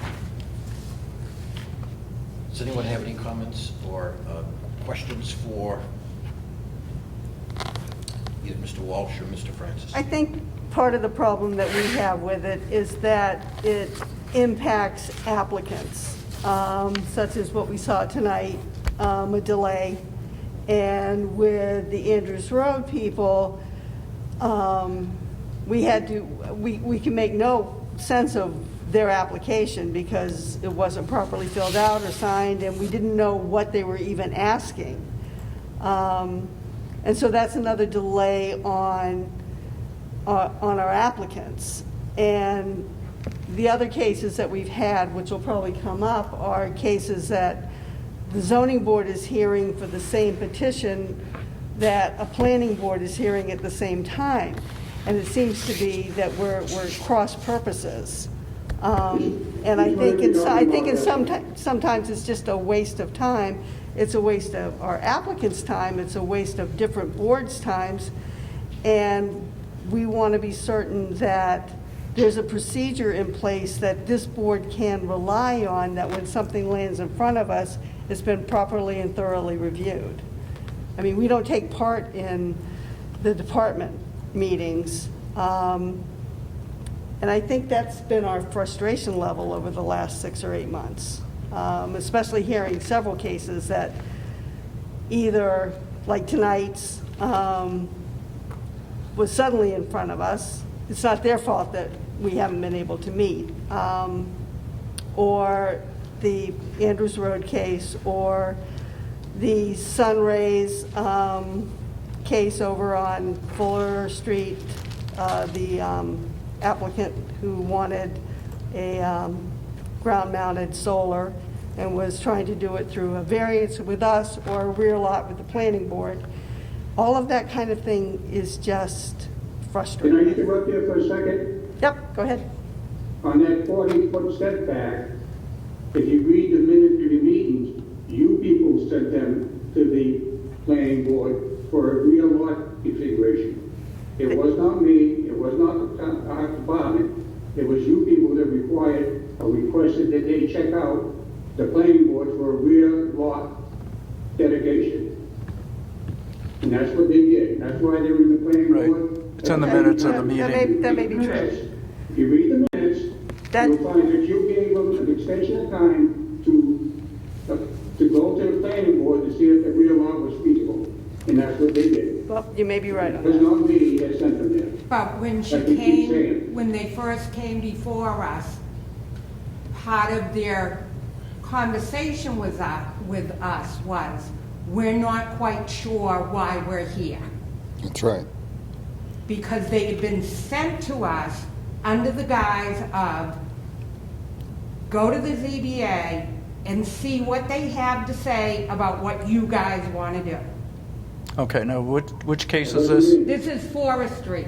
Forestry, the ground mounted. Okay, well, no, they came, so we had, going back in history, there was the Ward Street solar project, and I guess it resulted in a lawsuit between the planning board and the ZBA because the lack of frontage.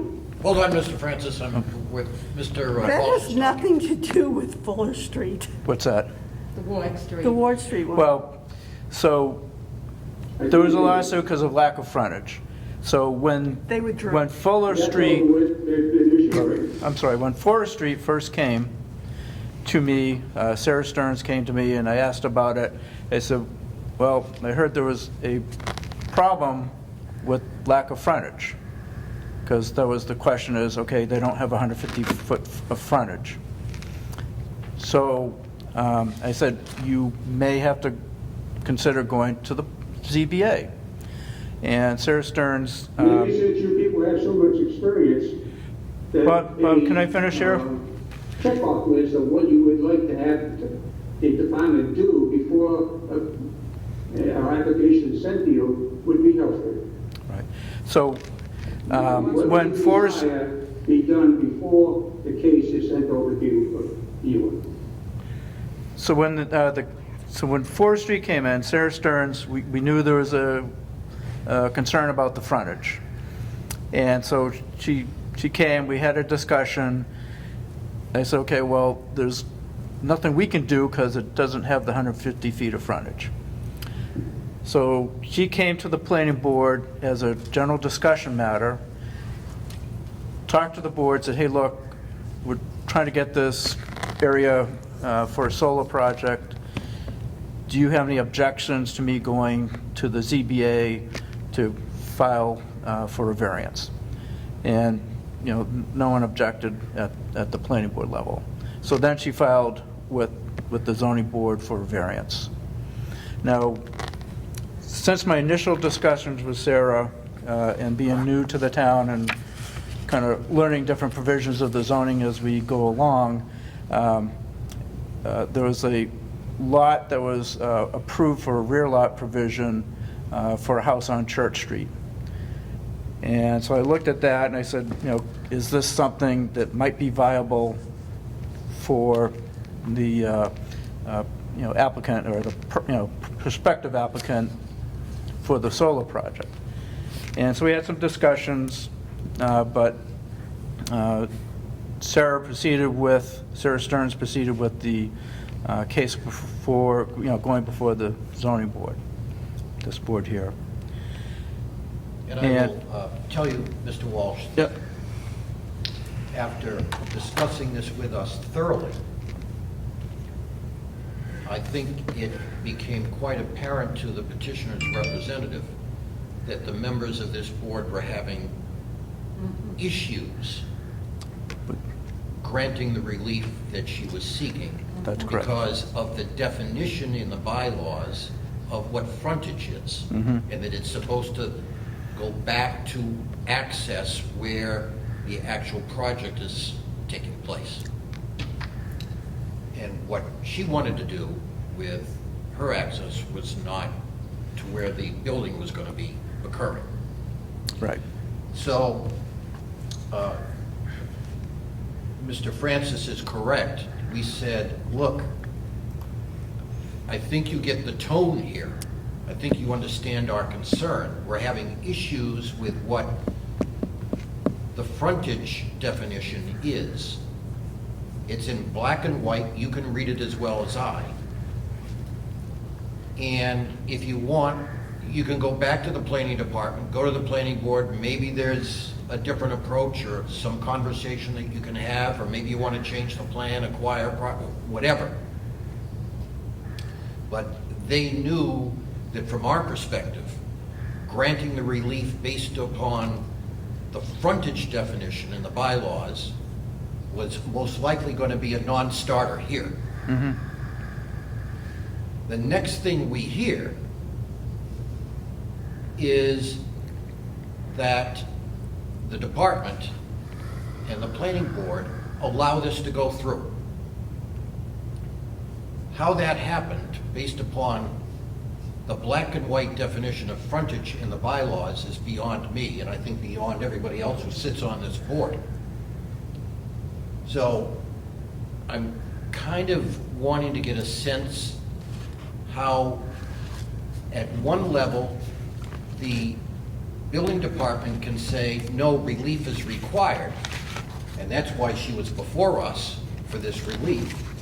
And then it leaves us because she knows that it's a non-starter here. She goes over to the planning department, and then all of a sudden, they don't need relief anymore, despite the fact that there was a decision by the building department and the planning department that relief was necessary. So where did this train get off the tracks? So in the bylaws, there's the rear lot provision, Yeah, there's also a frontage provision, page 104. but the rear lot provision requires you'd have 40 feet of frontage, where in this particular case, the applicant had 60 feet of frontage. And then requires a minimum of three acres, and they had more than the 3 acres. But it's frontage, Mr. Walsh, that goes back to the building site. And that was the issue. Her frontage did not go back to where that array was going to be constructed. She was going to have to get in, or her people were going to have to get in at that building site in a different way, not through the frontage that she had. Her access. No, she was coming in the back She way. was using Right. somebody She said it else. was She wet. had, Right. she didn't have the access. Right. Yeah. Another town, wasn't it? Well, She Comes didn't in from have the Middleborough. access to her site. it's not confusing.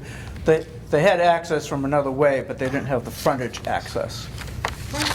So To be more my precise. question, and The access they had, they were trespassing technically on land that's not theirs. They have permission to use it, but it's not their land. That's their only access to that site. And she clearly said, we will go back and do what we need to do once we know you're gonna let us do what we wanna do. She said that to me. That Forest Street will never, ever be an access point because it's wetlands. It's soaking wet. You can't use it to get into anything. So it has to come in from the back lot on property that they don't She own. doesn't own it. That's right. so I asked this question of both Mr. Francis and Mr. Walsh. After we sent the matter back, and we knew at this point they needed the relief because we had the application in front of us, and we sent it back without voting. How is it that suddenly they didn't need the relief, and this project was approved? Well, the project hasn't been approved yet.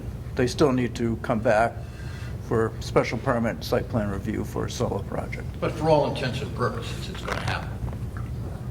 I can't predict that.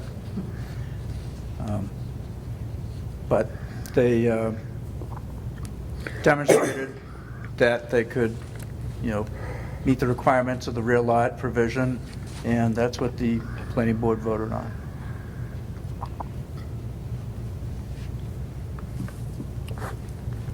I feel like the dog chasing its tail. Yeah. It's the frontage definition, Mr. Walsh, that they cannot satisfy. You can twist and turn this whichever way you want in terms of satisfying the rear lot bylaw. But the rear lot bylaw speaks to frontage. They don't have that frontage. They don't, based on the definition of the bylaw. Does everybody see that? We had this discussion. To be fair, I do see it, and this is a discussion that we had, but that's not a case that's in front of us anymore. That's a case in Right. front of whatever the makeup of the planning board is gonna be over the next couple of weeks. Our issue, I think our greater issue over the last year or so has been what we call permit shopping. And What do you mean by permit shopping? I was just going to bring up 157 North Yeah, Main Street, I too. mean, just going in front of us simultaneously until they get a result from one board or the other. According to And, these notes, that she was in front of you, and Chairman Gray asked Mrs. Stern about the possibility of a rear lot approach to the proposal, section 2340-2345 of the bylaw, and if this was something she might be willing to explore. It was you that sent her there to explore. It wasn't permit shopping, you requested that she goes there. So why all of a sudden is this permit shopping, this change of mind? It wasn't a change of mind, you gave her an option, she took it. It's not all of a sudden, Bob. We go back a whole year and a half, 2 years, to 157 North Main Street, with the applicant being before the planning board and before the zoning board of appeals simultaneously, to see which one would say okay first. This is not the first time this has come up. This is coming up more and more. And I had a discussion with the Andrews Road project. They're the ones that came in and said they were told by a person in the planning department, go to the zoning board of appeals. We're an appellate board. If you haven't been told no, and I asked this question at the meeting, if you haven't been told no, what are you doing here? And they couldn't give me an answer. We were told to come before the ZBA. Wasn't told by me. Well, I don't know who told them, I never seen it. So how can I make a decision on it if I never seen it? Well, what we have here, Mr. Francis, is at least two cases now, the second one that Mr. Jermaine just referenced, where you have denied projects, and then further on down the road, you've allowed them to go forward. There has been a reversal in some of your decisions, and this is unusual. We find this unusual in view of, as well, the other process concerns that we've been talking about this evening.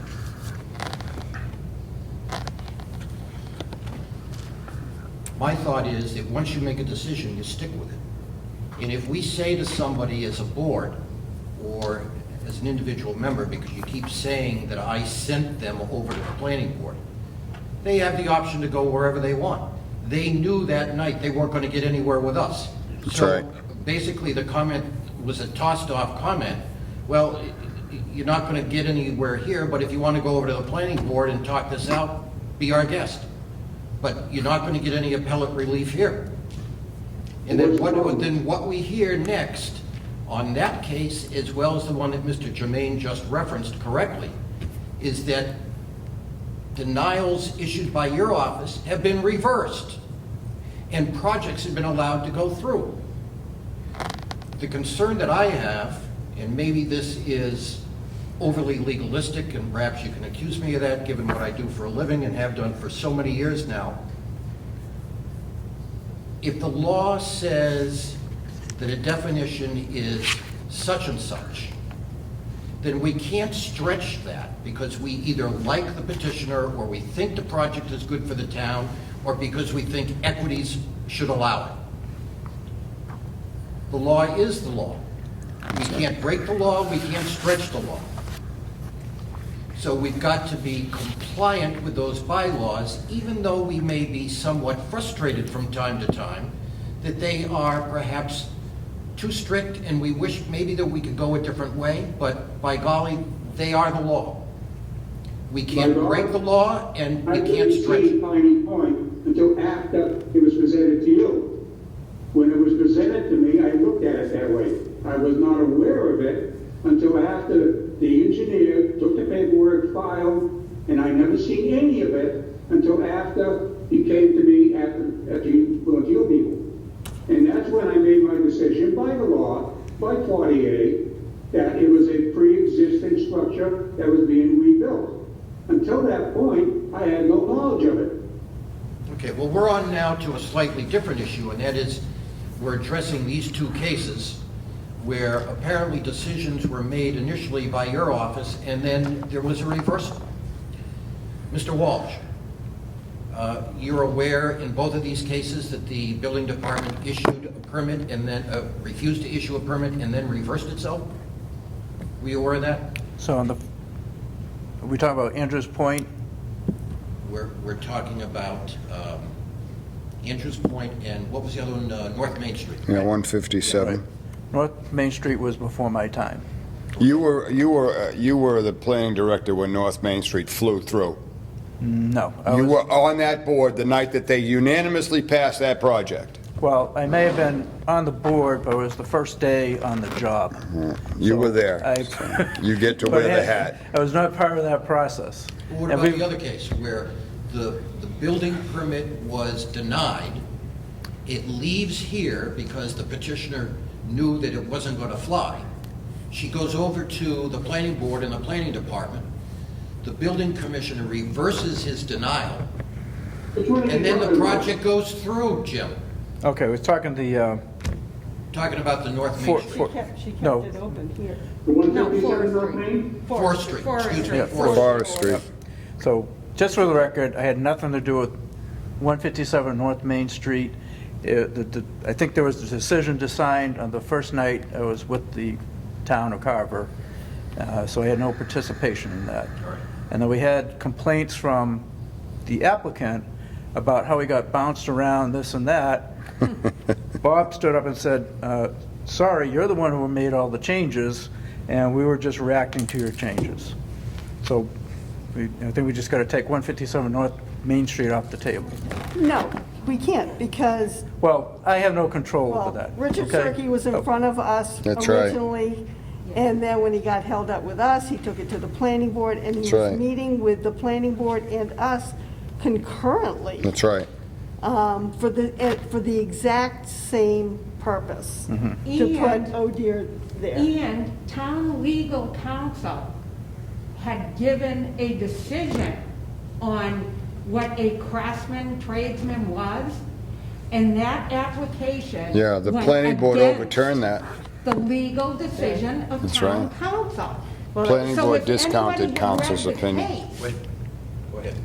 If anybody had read the case, when it was before the planning board, even with a new person in charge, whether the building inspector or your boss at the time, that should have been taken into consideration as to whether or not that was a legal project.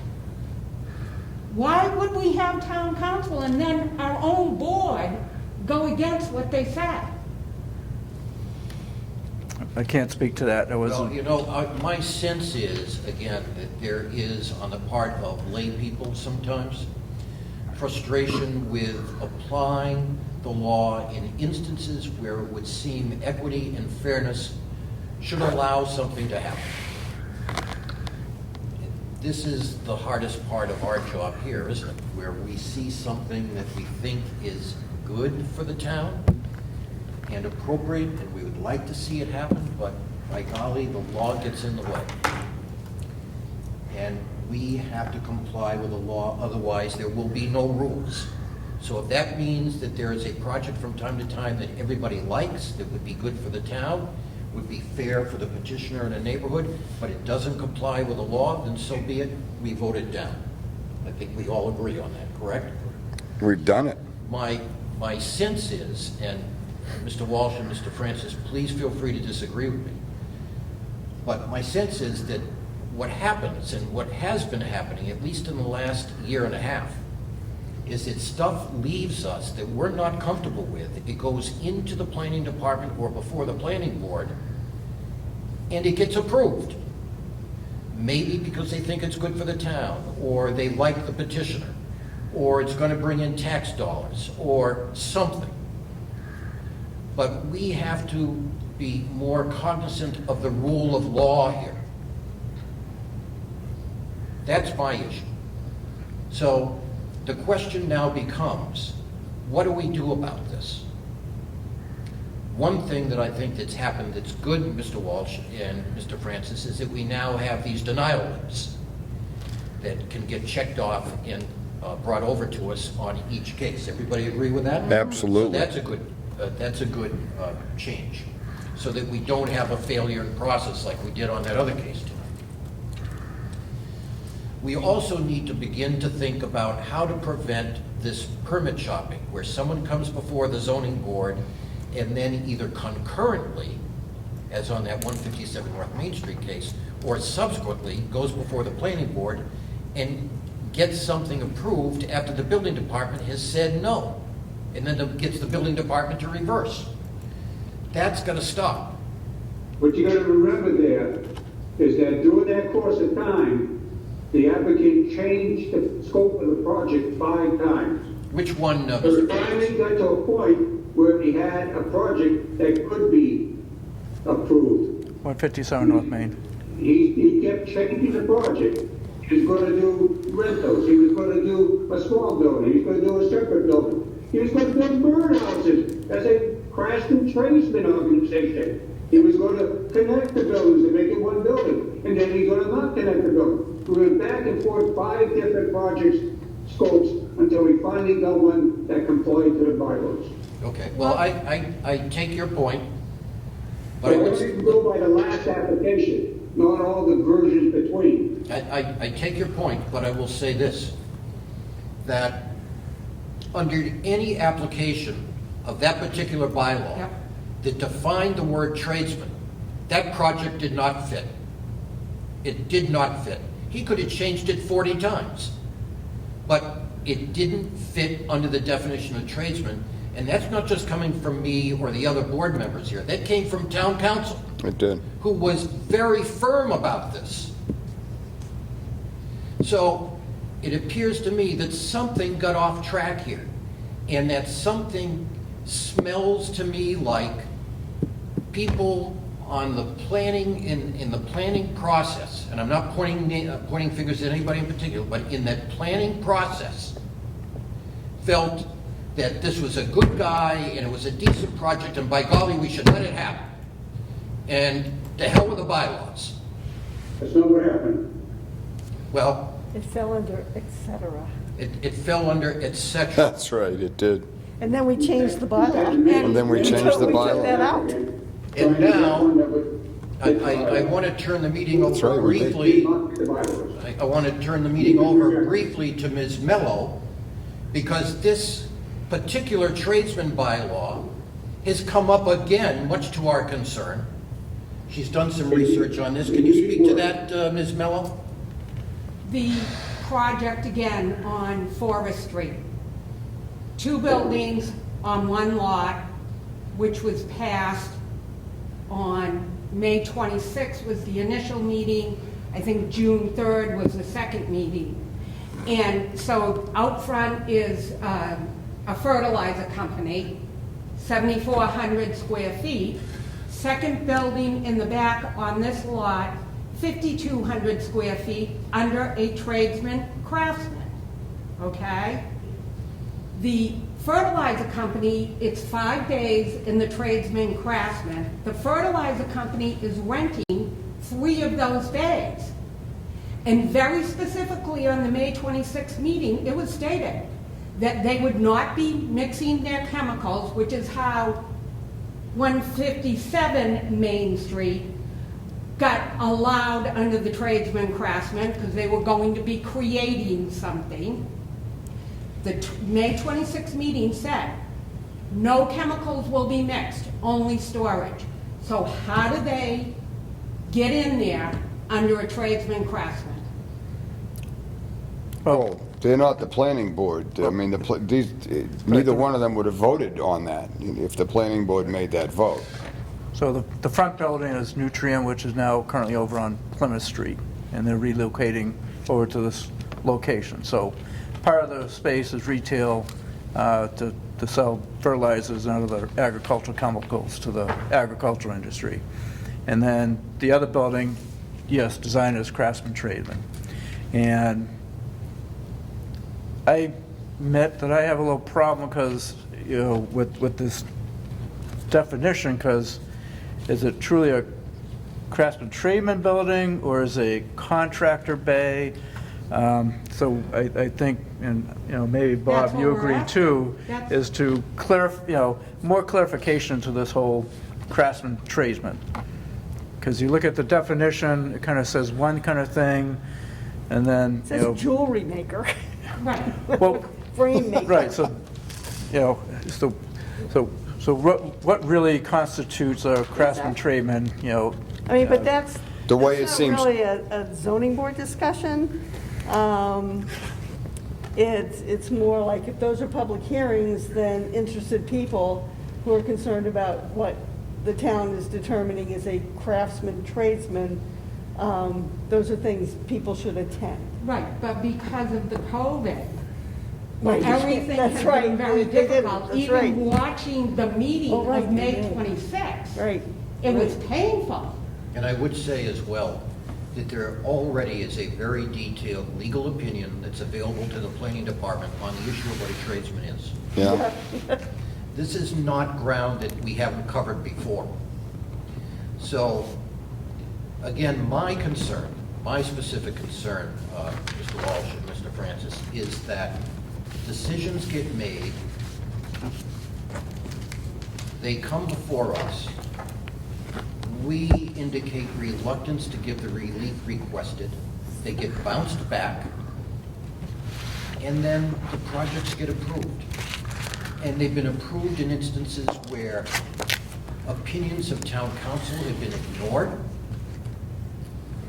They get approved despite the fact that there is a black letter definition that is clearly stated in the bylaws. That's ignored. So I think there has to be some education, and I think we now need to talk about how to address these concerns. I think there needs to be some education of folks making decisions in the planning area. And we have a new board now, and I'm sure they're all reasonable people who can be Well, worked with. Not quite yet. Not quite yet. But We need a few more bodies. we need to emphasize that although a project may look and sound good, and gee, they feel bad for the petitioner if it doesn't go through, and we'll sort of wink and ignore the bylaw or stretch it almost beyond recognition in a particular case, they need to be told that that's not an appropriate analysis, not an appropriate legal analysis. And the other thing that we need to work on is these cases that come before us and also come before the planning board. Should we not have some sort of rule or regulation or policy in place where a petitioner has to choose one or the other? And I think in that particular case with the rear lot, if the board was leaning towards not granting a variance, maybe it should sort of come out and just said, hey, look, doesn't look like we're going to give you a variance. We'll give you an opportunity to withdraw without prejudice, or if you want, we can take a vote on it. Then that would have concluded the case before the zoning board. And then, you know, if they wanted to try through some other provision of the bylaw to go to the planning board, then they could do so. I'm looking for a more streamlined solution, Mr. Walsh. The time involved for both boards and your department and Mr. Francis's, the money that's being spent, let's try to come up with something that makes it clear to petitioners that if they need relief and they can get it from either board, they have to decide, they have to make a choice. And it doesn't happen frequently, but it has happened enough in the last year and a half at least twice that I can think of, where they could have gone before us or the planning board, and they're playing both ends against the middle. That's right. Well, maybe that should be one of the, on the checklist. If he's gonna do a denial, first question is, are you presenting this to another board currently? If it's with planning, it's not coming to us. It's gonna stay with planning until they make a decision. Right, let planning process it out, and then we do where our job is, and that's an appeals. Correct. If we're playing the game and they're before the planning board with an application pending before the building department, nobody has said no yet, and they come here anyway, it's like stick your hand in the hat and pull out a number and see if you're a winner. And if you're not, throw that away and then stick your hand back in the hat and try again. So would you in a situation where, all right, project has to come in before the planning board for site plan review and a special permit? But they may also need a variance because they, there might be something with the property that, they're off a little bit from. How do we want to proceed with that? Then everything should stop in the planning process until a variance is granted, only on that sole item. Then it should go back to planning with the variance has been done. So you suggest if there's a concern with a variance, dimensional requirement or something like that, come here first for zoning to grant the relief if met. Because if we don't grant the relief, You can't then it proceed. goes nowhere. Right, And then the planning department doesn't waste its time. right. You can't grant a variance. Now, I was in And we Quincy can where we, I'm sorry. I was in Quincy where the planning board went and approved the project, and then the ZBA then granted the relief. And what if the ZBA said no after the planning board approved the project? Then It what? was a very different ZBA in Quincy. I mean, the I've said zoning, twice tonight already, you see the strong personalities? the zoning board can always grant subject to a planning permit. Well, that's what we should be planning doing. board permit. I think our particular issues have been with very specific, what they've come before the planning board for and what they've come before the zoning board for is to accomplish the exact same. That's right. Yep. Right. Get O'Dear over at 157 North Main, either by way of zoning special permit or planning special permit.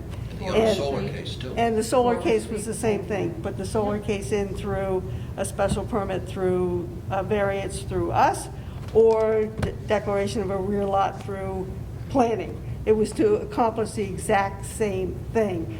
But, a building that needs a height variance goes through site plan review for you guys, but a height variance might come to us. Those can be nuanced, because they're two different requirements of a single project. But when the project's being required, that the only answer is either a yes from us or a yes from you, I need a yes. I think that's where we're That's the we're a issue. little kerfuffled. Well, yes, Yeah. the ZBA, we're focused on our bylaws and the state laws. If it can fit in that, great. Planning is looking for the town. But looking out from for an the town. appellate purpose. Right. Right. Yeah, I think Eric makes a very good point, and it's sort of along the lines of what I've been suggesting, Mr. Walsh and Mr. Francis, and that is our perception, or at So it's least mine easy. is, that when matters are discussed at your level, issues relating to what's in the best interest of the town often supersede what the black letter law requires. And so decisions are made more on a political basis than they are on a legal basis. That pendulum needs to swing the other way.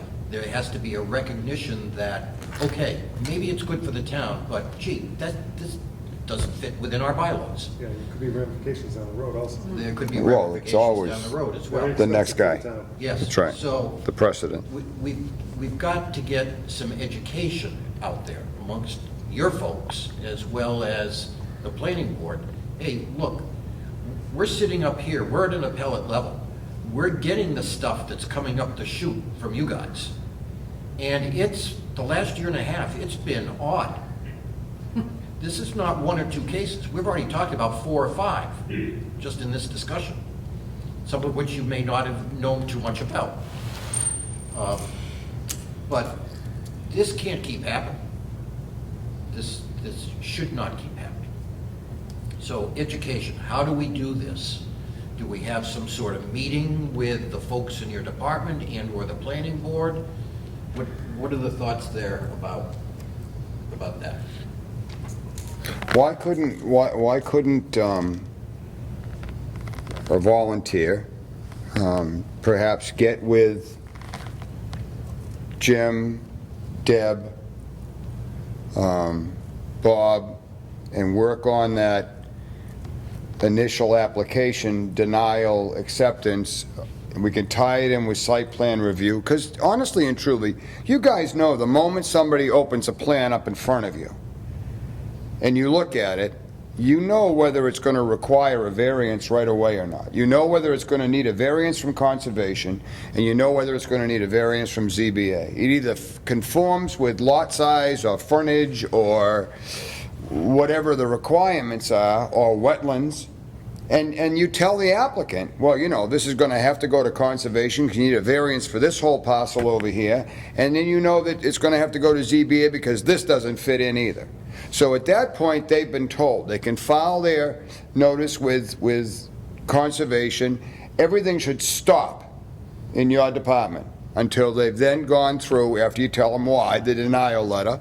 You tell them exactly why they need to go to ZBA, and then the zoning board can approve or deny that variance, because if we deny the variance, they're dead in the water, and you guys are wasting your whole time spending the next 6 months playing with something that they can't do anyway. Ms. Clark, what would you have to say? What she's saying is we need a chain of command letter. If somebody's coming in, they need a variance, they need a special permit, which comes first? You know, which do we send first, second, third, and fourth? I think that suggestion is well taken. Yeah, it should be that order. I mean, Concom, ZBA, then comes up to planning. Sure. That's, Well, what can railroad the project right away? Zoning yep, or conservation? exactly. The first two things that require, and the only two committees that can order variances, is the ZBA can give a variance and conservation can give a variance. You guys can't grant anything more than a special permit, but you can't break the law. And also, yeah, Board of Health, too. Also. Oh, Board of Health, right. Ms. Clark, do you have any suggestions as to how we can best address this concern?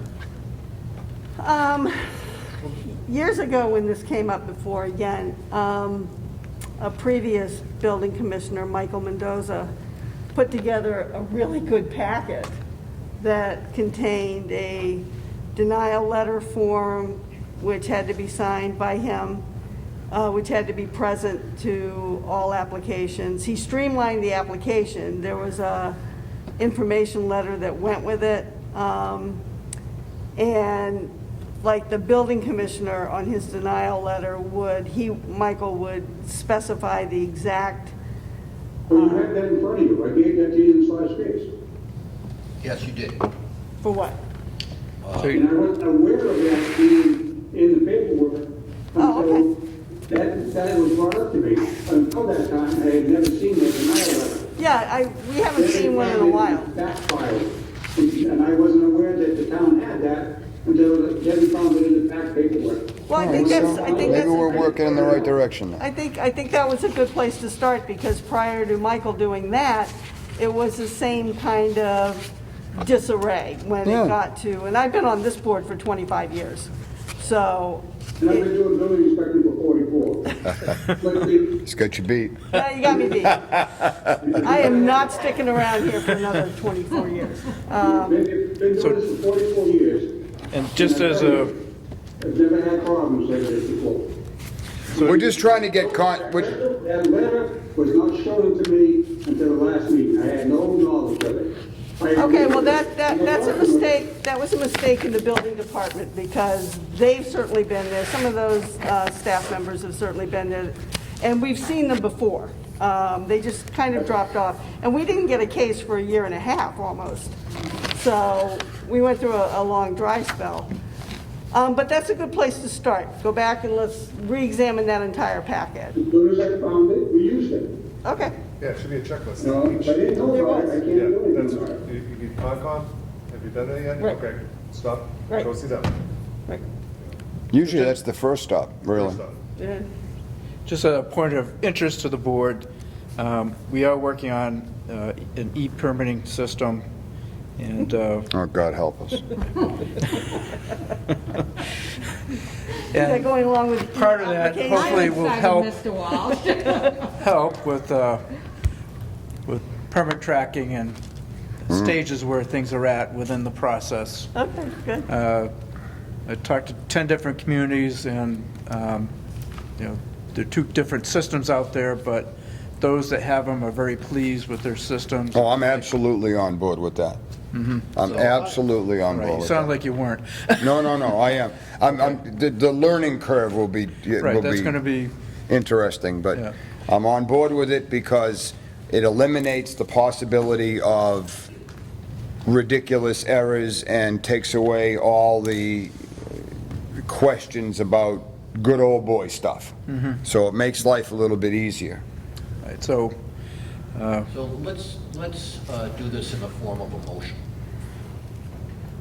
Can someone formulate a motion as to what they would like to see with regard to a packet or perhaps a conversation that could be had amongst a designated member of this board and Mr. Walsh and Mr. Francis and maybe a member of the planning board? Now, Eric, you're Just very throwing familiar out with these that ideas. I checklist. don't know where you want to go with this. I think you should give us your expertise, because My feeling would be a one member of this board get together at an appropriate time when all of us can meet again safely, and just go through formats, go through forms, and create the kind of packet that we need to see. It may not be what the planning board needs to see. Yes, sir? so I just have a, related to that, but the other thing that came up was, maybe a point of contact on the zoning board, so that if there's something that comes up and it kind of falls in the middle, is there an individual we should? well, Eric's also on the Board of Health, so you could probably just reach right across the hall. But he's never in there, except on certain nights. But, someone that we could, if we had a question, we could just go reach out, pass something by. We've never done that, but That's I not don't a, have- that's not part of a case, but it's, I don't think there's anything improper about that. So long, what he just said at the end is critically important, so long as it's not part of a case. right. You So and it's- I think, had this conversation before. I've had it with multiple town administrators, planning folks before you. Right, if it's not an active This case, board is shielded off from whatever you guys do, so that when the case eventually finds its way to us, we're dealing with it fresh. No good old boy stuff, no promises, no wink winks. This is all new. That's the way we want to keep it. But to improve process, we certainly have some good ideas, I think. And also to have that discussion about compliance with bylaws in the face of projects that maybe are not quite there, but gee, we'll wink and let them go through anyway. That conversation needs to be had too, I'm convinced of that. So, I'm thinking maybe we designate a member of the board, or 2, to sit with you, Mr. Walsh, and you, Mr. Francis, and whoever else you think might be appropriate. I think certainly perhaps the chair of the planning board, so that we can have these discussions. Does that sound reasonable? no, I think that would be helpful. So moved. I mean, there is a basis for all of this concern, obviously. I mean, there's a lot of frustration, and it's spilled over tonight because we keep seeing these cases, 4 or 5 in the last year and a half. Yeah, it's 5, been a I lot. think it is, at last count. With another one in the wings, as Ms. Mello commented on, the new tradesman's case. So, And it creates frustration yep, that's what I just said. with the board and mostly, and more importantly, with the applicant. I mean, these are 99% of the time a resident, a taxpayer who gets extraordinarily frustrated playing the yo-yo game back and forth, and I think that they're not well-informed either, because we can't tell them what's going to happen in the planning, and planning can't tell them what's going to happen here. I think there just needs to be I like the checklist idea. I really think that's a great idea. right down the way. And then everybody gets treated the same way with the checklist, and so there's nobody saying, well, you singled me out and gave me a hard time. No, this is the way we all do it. This is how it's done. Somebody want to make a motion? So moved. I like that No one's made a one. motion yet. Well, what you Basically already said said. what you said. I'd like to see the checklist. I'll make the motion that we suggest and help create a checklist, a procedural checklist. When the file comes in, it starts from there. Somebody comes in with a file, this is what they want to do in town, that's when the checklist starts. That works fine. So moved. That's good. You make that a motion? Make that motion. I'll second it. Well, discussion. Well, the planning department must already have something that they use, right? I believe they do. Bob, don't you have a checklist that? Kind of, like, No, not really. no? If I came in right now and I wanted to build a gas station in the center of town, I came with a plan, who gets it? I would tell you right now, you can't because it's village zoning. I'm just saying, who do I bring the plan to? Well, if it's a new one or an You already addition, own that one. I guess it depends on how big it is, so for, I'm on 3 acres, so if they hit the threshold that needs site plan review, then it would be site plan review. I believe a gas station is a special permit. Well, let's just say they want to come in and build a house that's in a, they're not sure if it's, this situation that was before us tonight. Only they didn't buy it from the town. They walk in and they say, we're thinking about, we own this piece of property, it's been in our family for 10 minutes, and we want to build this house on it. What is the procedure at that point? Who looks at it? Do one of the girls in the office look at it and say, oh, no, you can't do that, you have to go get a special permit? Or does it go to you, or does it go to Bob? So generally, something like that. Who they weighs start- in on this stuff? Well, they start off at the counter, and they say, okay, we want to do X, Y, and Z, whatever it is. And depending on the size of the project, if it's a house, then, Bob would take a look at it, and then we also get Kevin from Board of Health to take a look at it, just kind of get a feel for, and then if there's wetlands, then we'd have Brooke do initial look at it. Okay. To say, okay, well, Brooke, okay, yeah, you're gonna need, something from conservation. Okay, and are any of those procedures on a piece of paper somewhere where there's a checklist? I guess Yeah. that's where Eric is coming from with Yeah, this. it Yeah. sounds pretty ad hoc to me. yeah, like, there's no engineer, somebody with engineering background or anything that looks at a site plan and can So with the, designate. oh, with the that's a site wet- plan project, so something that's coming before the planning board, site plan or a special permit, we have our contractor, Fuss and O'Neill, who's the engineer for the thing. For the town, yeah. And so, so they go through, they look at, zoning, runoff, all the, stormwater management. So they look at everything. They look at the totality of the project, and they run through, and they go through, and they look at the code, and they, or bylaws, and they identify, what needs to be That's only on larger addressed. projects, I'm assuming, right? Excuse me? That's only on large projects? Yeah, I forgot the threshold, but over a certain square footage, a project needs to come in for site plan. The project on Forest Street, they needed a special permit because of the type of use, for the Is that main coming to use. us? Pardon me? No, Is that coming to us? no, it was all, no. That's, They did the permitting through planning. So no variance was required, Good. because they did some fancy footwork on the, So let's put a time frame on this package. Can we get something ginned up here in 15 days? No. no. How long do you think it'll take to put together a package? One of our, They don't have a committee yet. Yeah, well, we need the committee, but we also, our staff is on 50% furlough, so that's Right. another challenge. I would, Bob's still out. and Mr. Francis is still out, and Well, Bob is working remotely, so, How about we try to do this by the end of August? Would that be too far away? How about at our next meeting? no. No.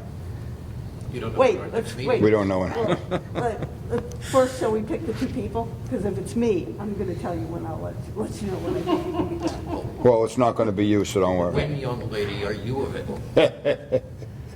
I would think this kind of thing might take 3 months at least.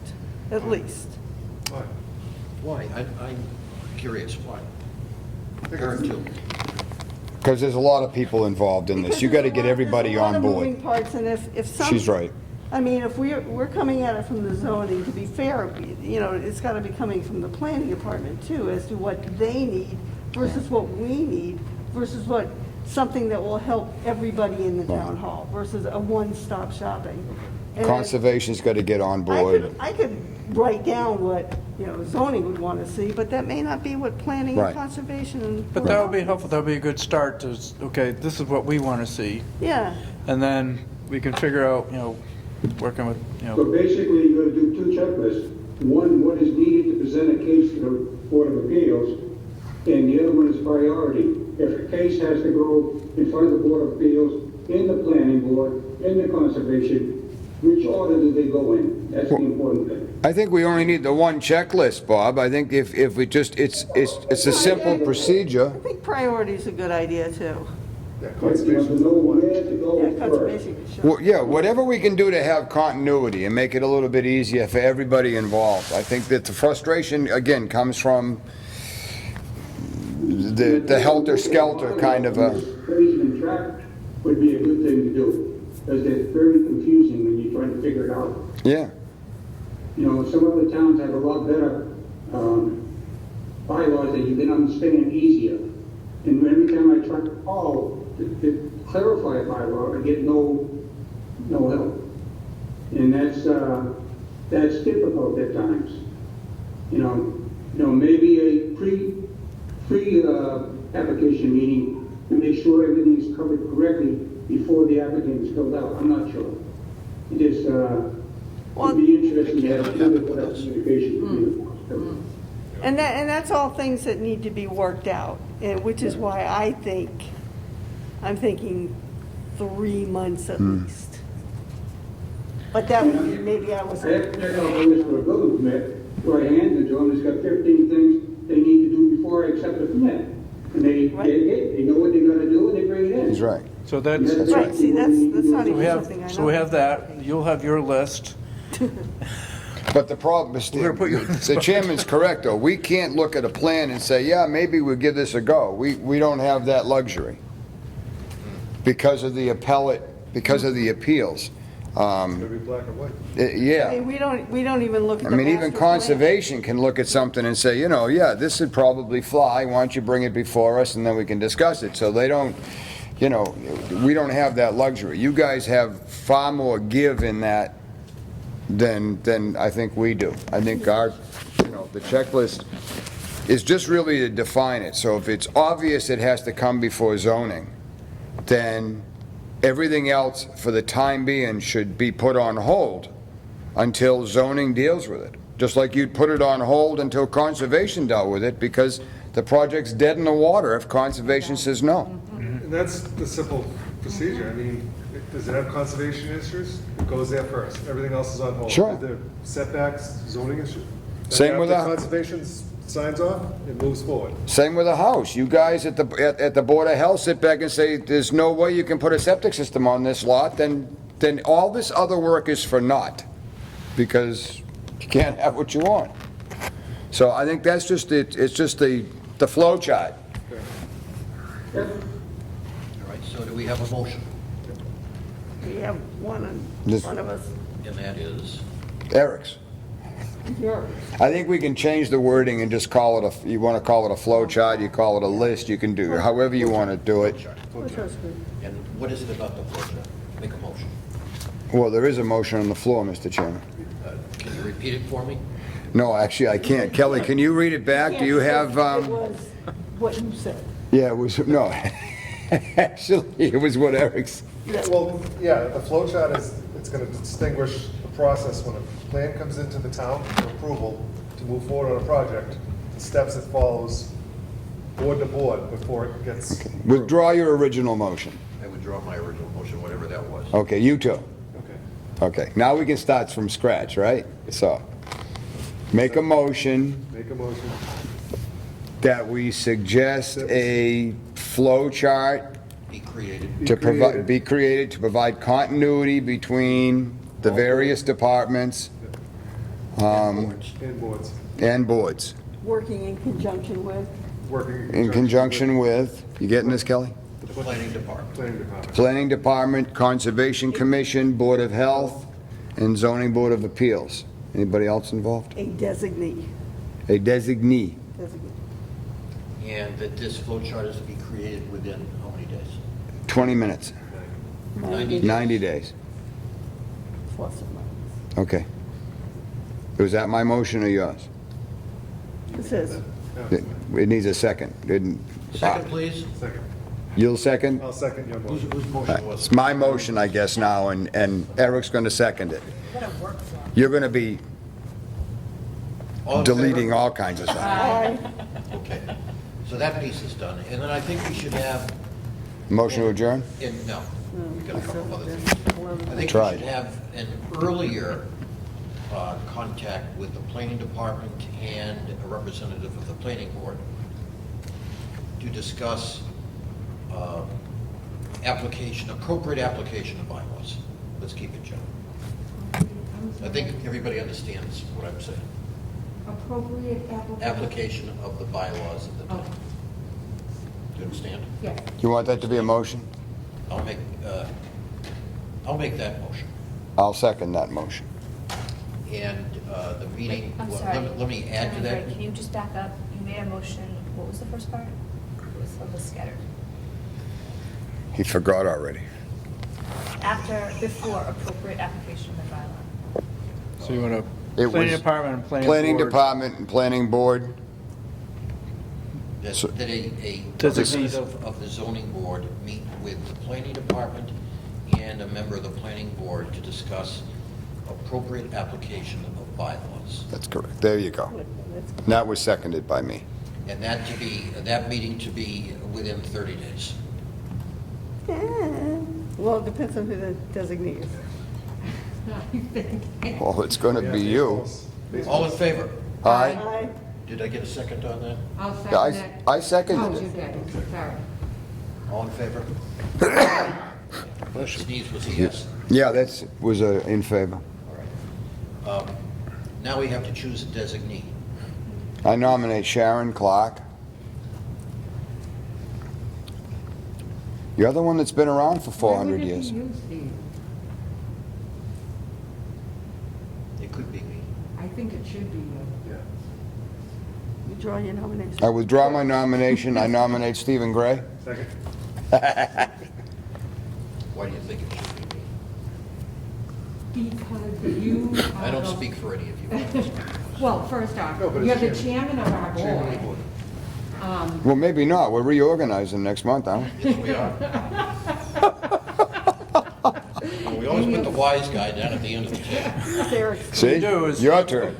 Make a motion to appoint the future chairman of the planning board to be the designee. No, it's still going to be Stephen, win or lose.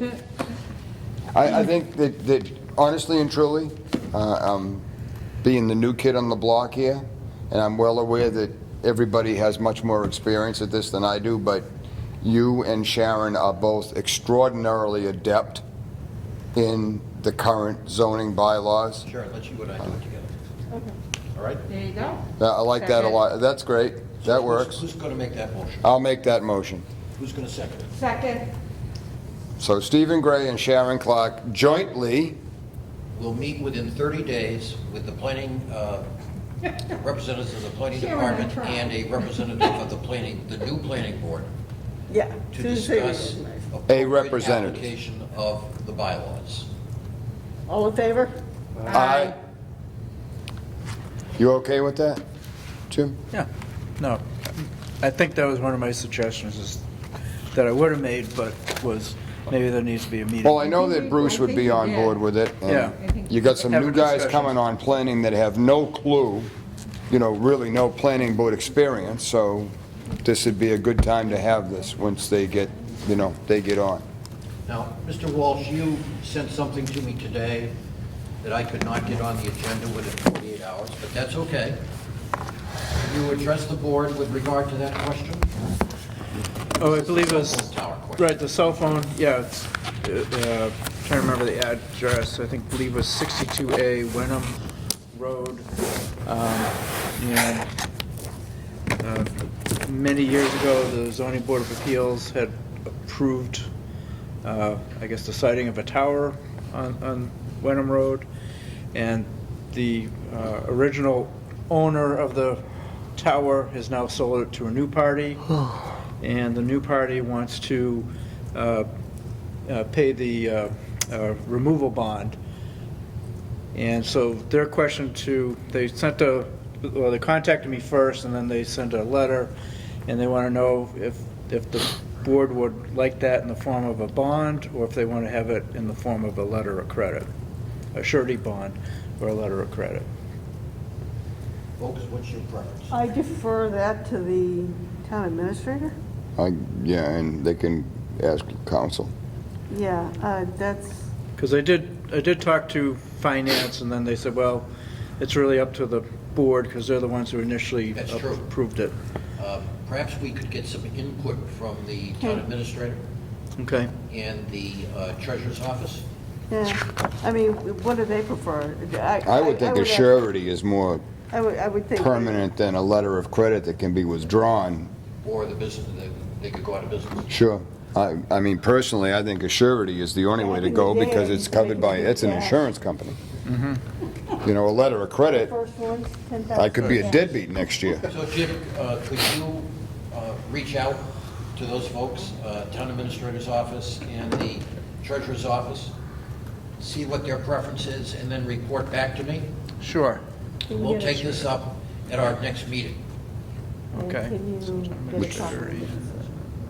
Yes, can you produce a copy of the decision for the next meeting as well, Mr. Walsh? Sure. Want me just to email that? Yes. Well, I can actually forward the email I sent to you, Yeah, to everybody, and then that way, yeah. You have everybody's email address. I believe I do, yep. I think you do. Okay, so that takes care of that issue, and Now? I think there was something else, wasn't there? No. No? There's more? Oh, No, we still yes, haven't. there was something else. What? Go ahead. Kate, we still haven't accepted the withdrawal of Andrew's Point Road. That's right, and there's something else after that. So let's vote on the request to withdraw the Andrews Point petition. That is case number 1-15-0R. And they have requested through their engineer representative to withdraw because a decision was made that they don't need the relief after all. So moved. Second. All in favor? Aye.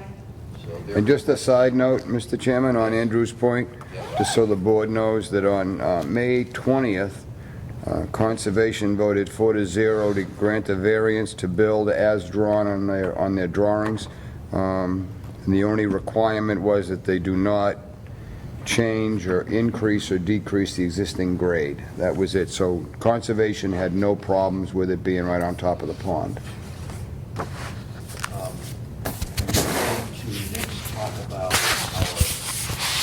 our next meeting date, because we do have a new case that has come in, and we have to do a reorg, and I'd like to be able to report, I know Ms. Clark would too, the results of the meeting that we're going to be having with the planning representatives. And perhaps also we can get an update at that point as to what progress is being made concerning the checklist. So, what looks good for people? Are you thinking 30 days from now, the end of July kind of thing? July 28th is a Tuesday? Stay away from Tuesdays. Yep. I think that's a planning board night. Want to do the 29th? 29th? I'll be out of town. Wait a minute. The cops after you? My anniversary, Oh. Okay. How long are you going to be gone? 43 years. 22nd would be Concom. How about Thursday, the 30th? 14th, yeah, 14th. Oh, you're gone? I'm gone the rest of the week. So I That think- week? I think we're going to have to go to the beginning of August. What looks good for people? I'm wide open. Fine. I'm not good on the 5th. I'm That's a not going Wednesday. with that. Do we prefer a Tuesday, or we got to stay We away gotta from stay- Tuesdays? Well, let's do it Wednesday, Thursday, the 6th. How's that? August 6th? Thursday, the 6th? Yeah? That good? That's fine. I'm good. Does that keep us within, that keeps us within the range of That one case, yes. the one case? Oh, I do have a question about that one case. Maybe Mr. Francis or Mr. Walsh, or both of you could help answer this for me.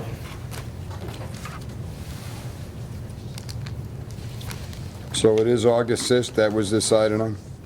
August 6th. 7, and we think it's going to be a town hall? Yeah, planning board is in town hall.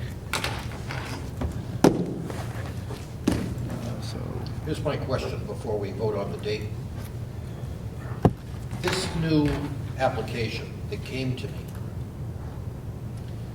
me about 1 week ago. The application is dated May 1st. Mr. Francis or Mr. Walsh, can you help me understand why it took 6 weeks for this application to get to me? yeah, I'm not aware of that application. Is it a? do you have Mr. a- Francis, you must be aware of the application because your name is on the letter of denial. And that denial letter is dated May 1. Okay? Do you have any knowledge as to why it took 6 weeks to get this to us? I haven't been in the office, so I don't know.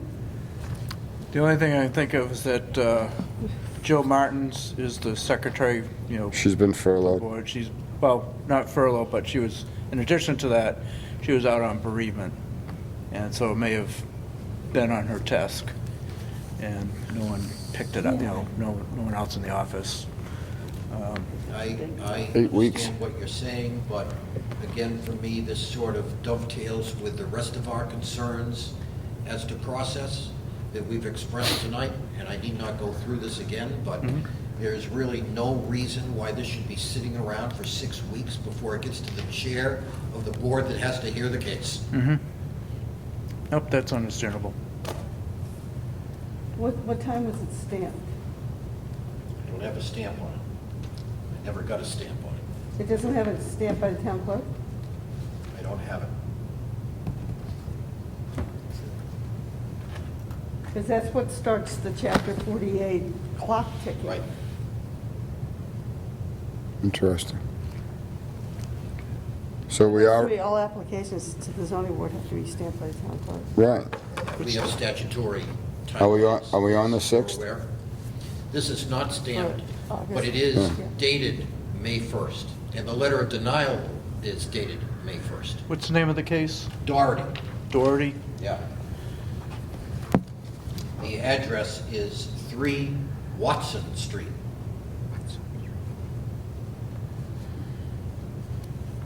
I make no judgments, nor does anyone here on this board, as to the merits of this petition. All I'm questioning is why it took 6 weeks to get to us, especially since we have statutory deadlines that we have to be careful about. That's,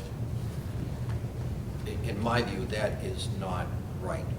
And again, it goes to process concerns. Something, I guess, that we can take up when we meet with everybody and we put together the package. All this stuff has got to be discussed, so this doesn't happen. Yeah, we're That bound makes to sense. different rules than you guys are, so. Right, but Well, it's not no, yeah, stamped still by the the same town clerk's statutory office. requirements. It's not really real till it's stamped by the town clerk's office. Can you look into that? If they're It's not expecting to have a real. hearing, and I'm sure they are, this thing's Do we gonna have get the- stamped. And I don't know if it took 6 weeks to get to me, I don't know if it ever found its way to the town clerk's office. Yeah, do we even know if the town clerk has this recorded? Yeah. Okay.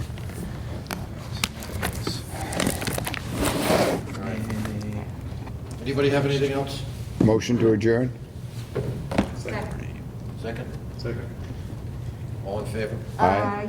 Mr. Francis, thank you. Thank you. Thanks, Bob. Thank you. Thank you, Thanks, Bob. Jeff.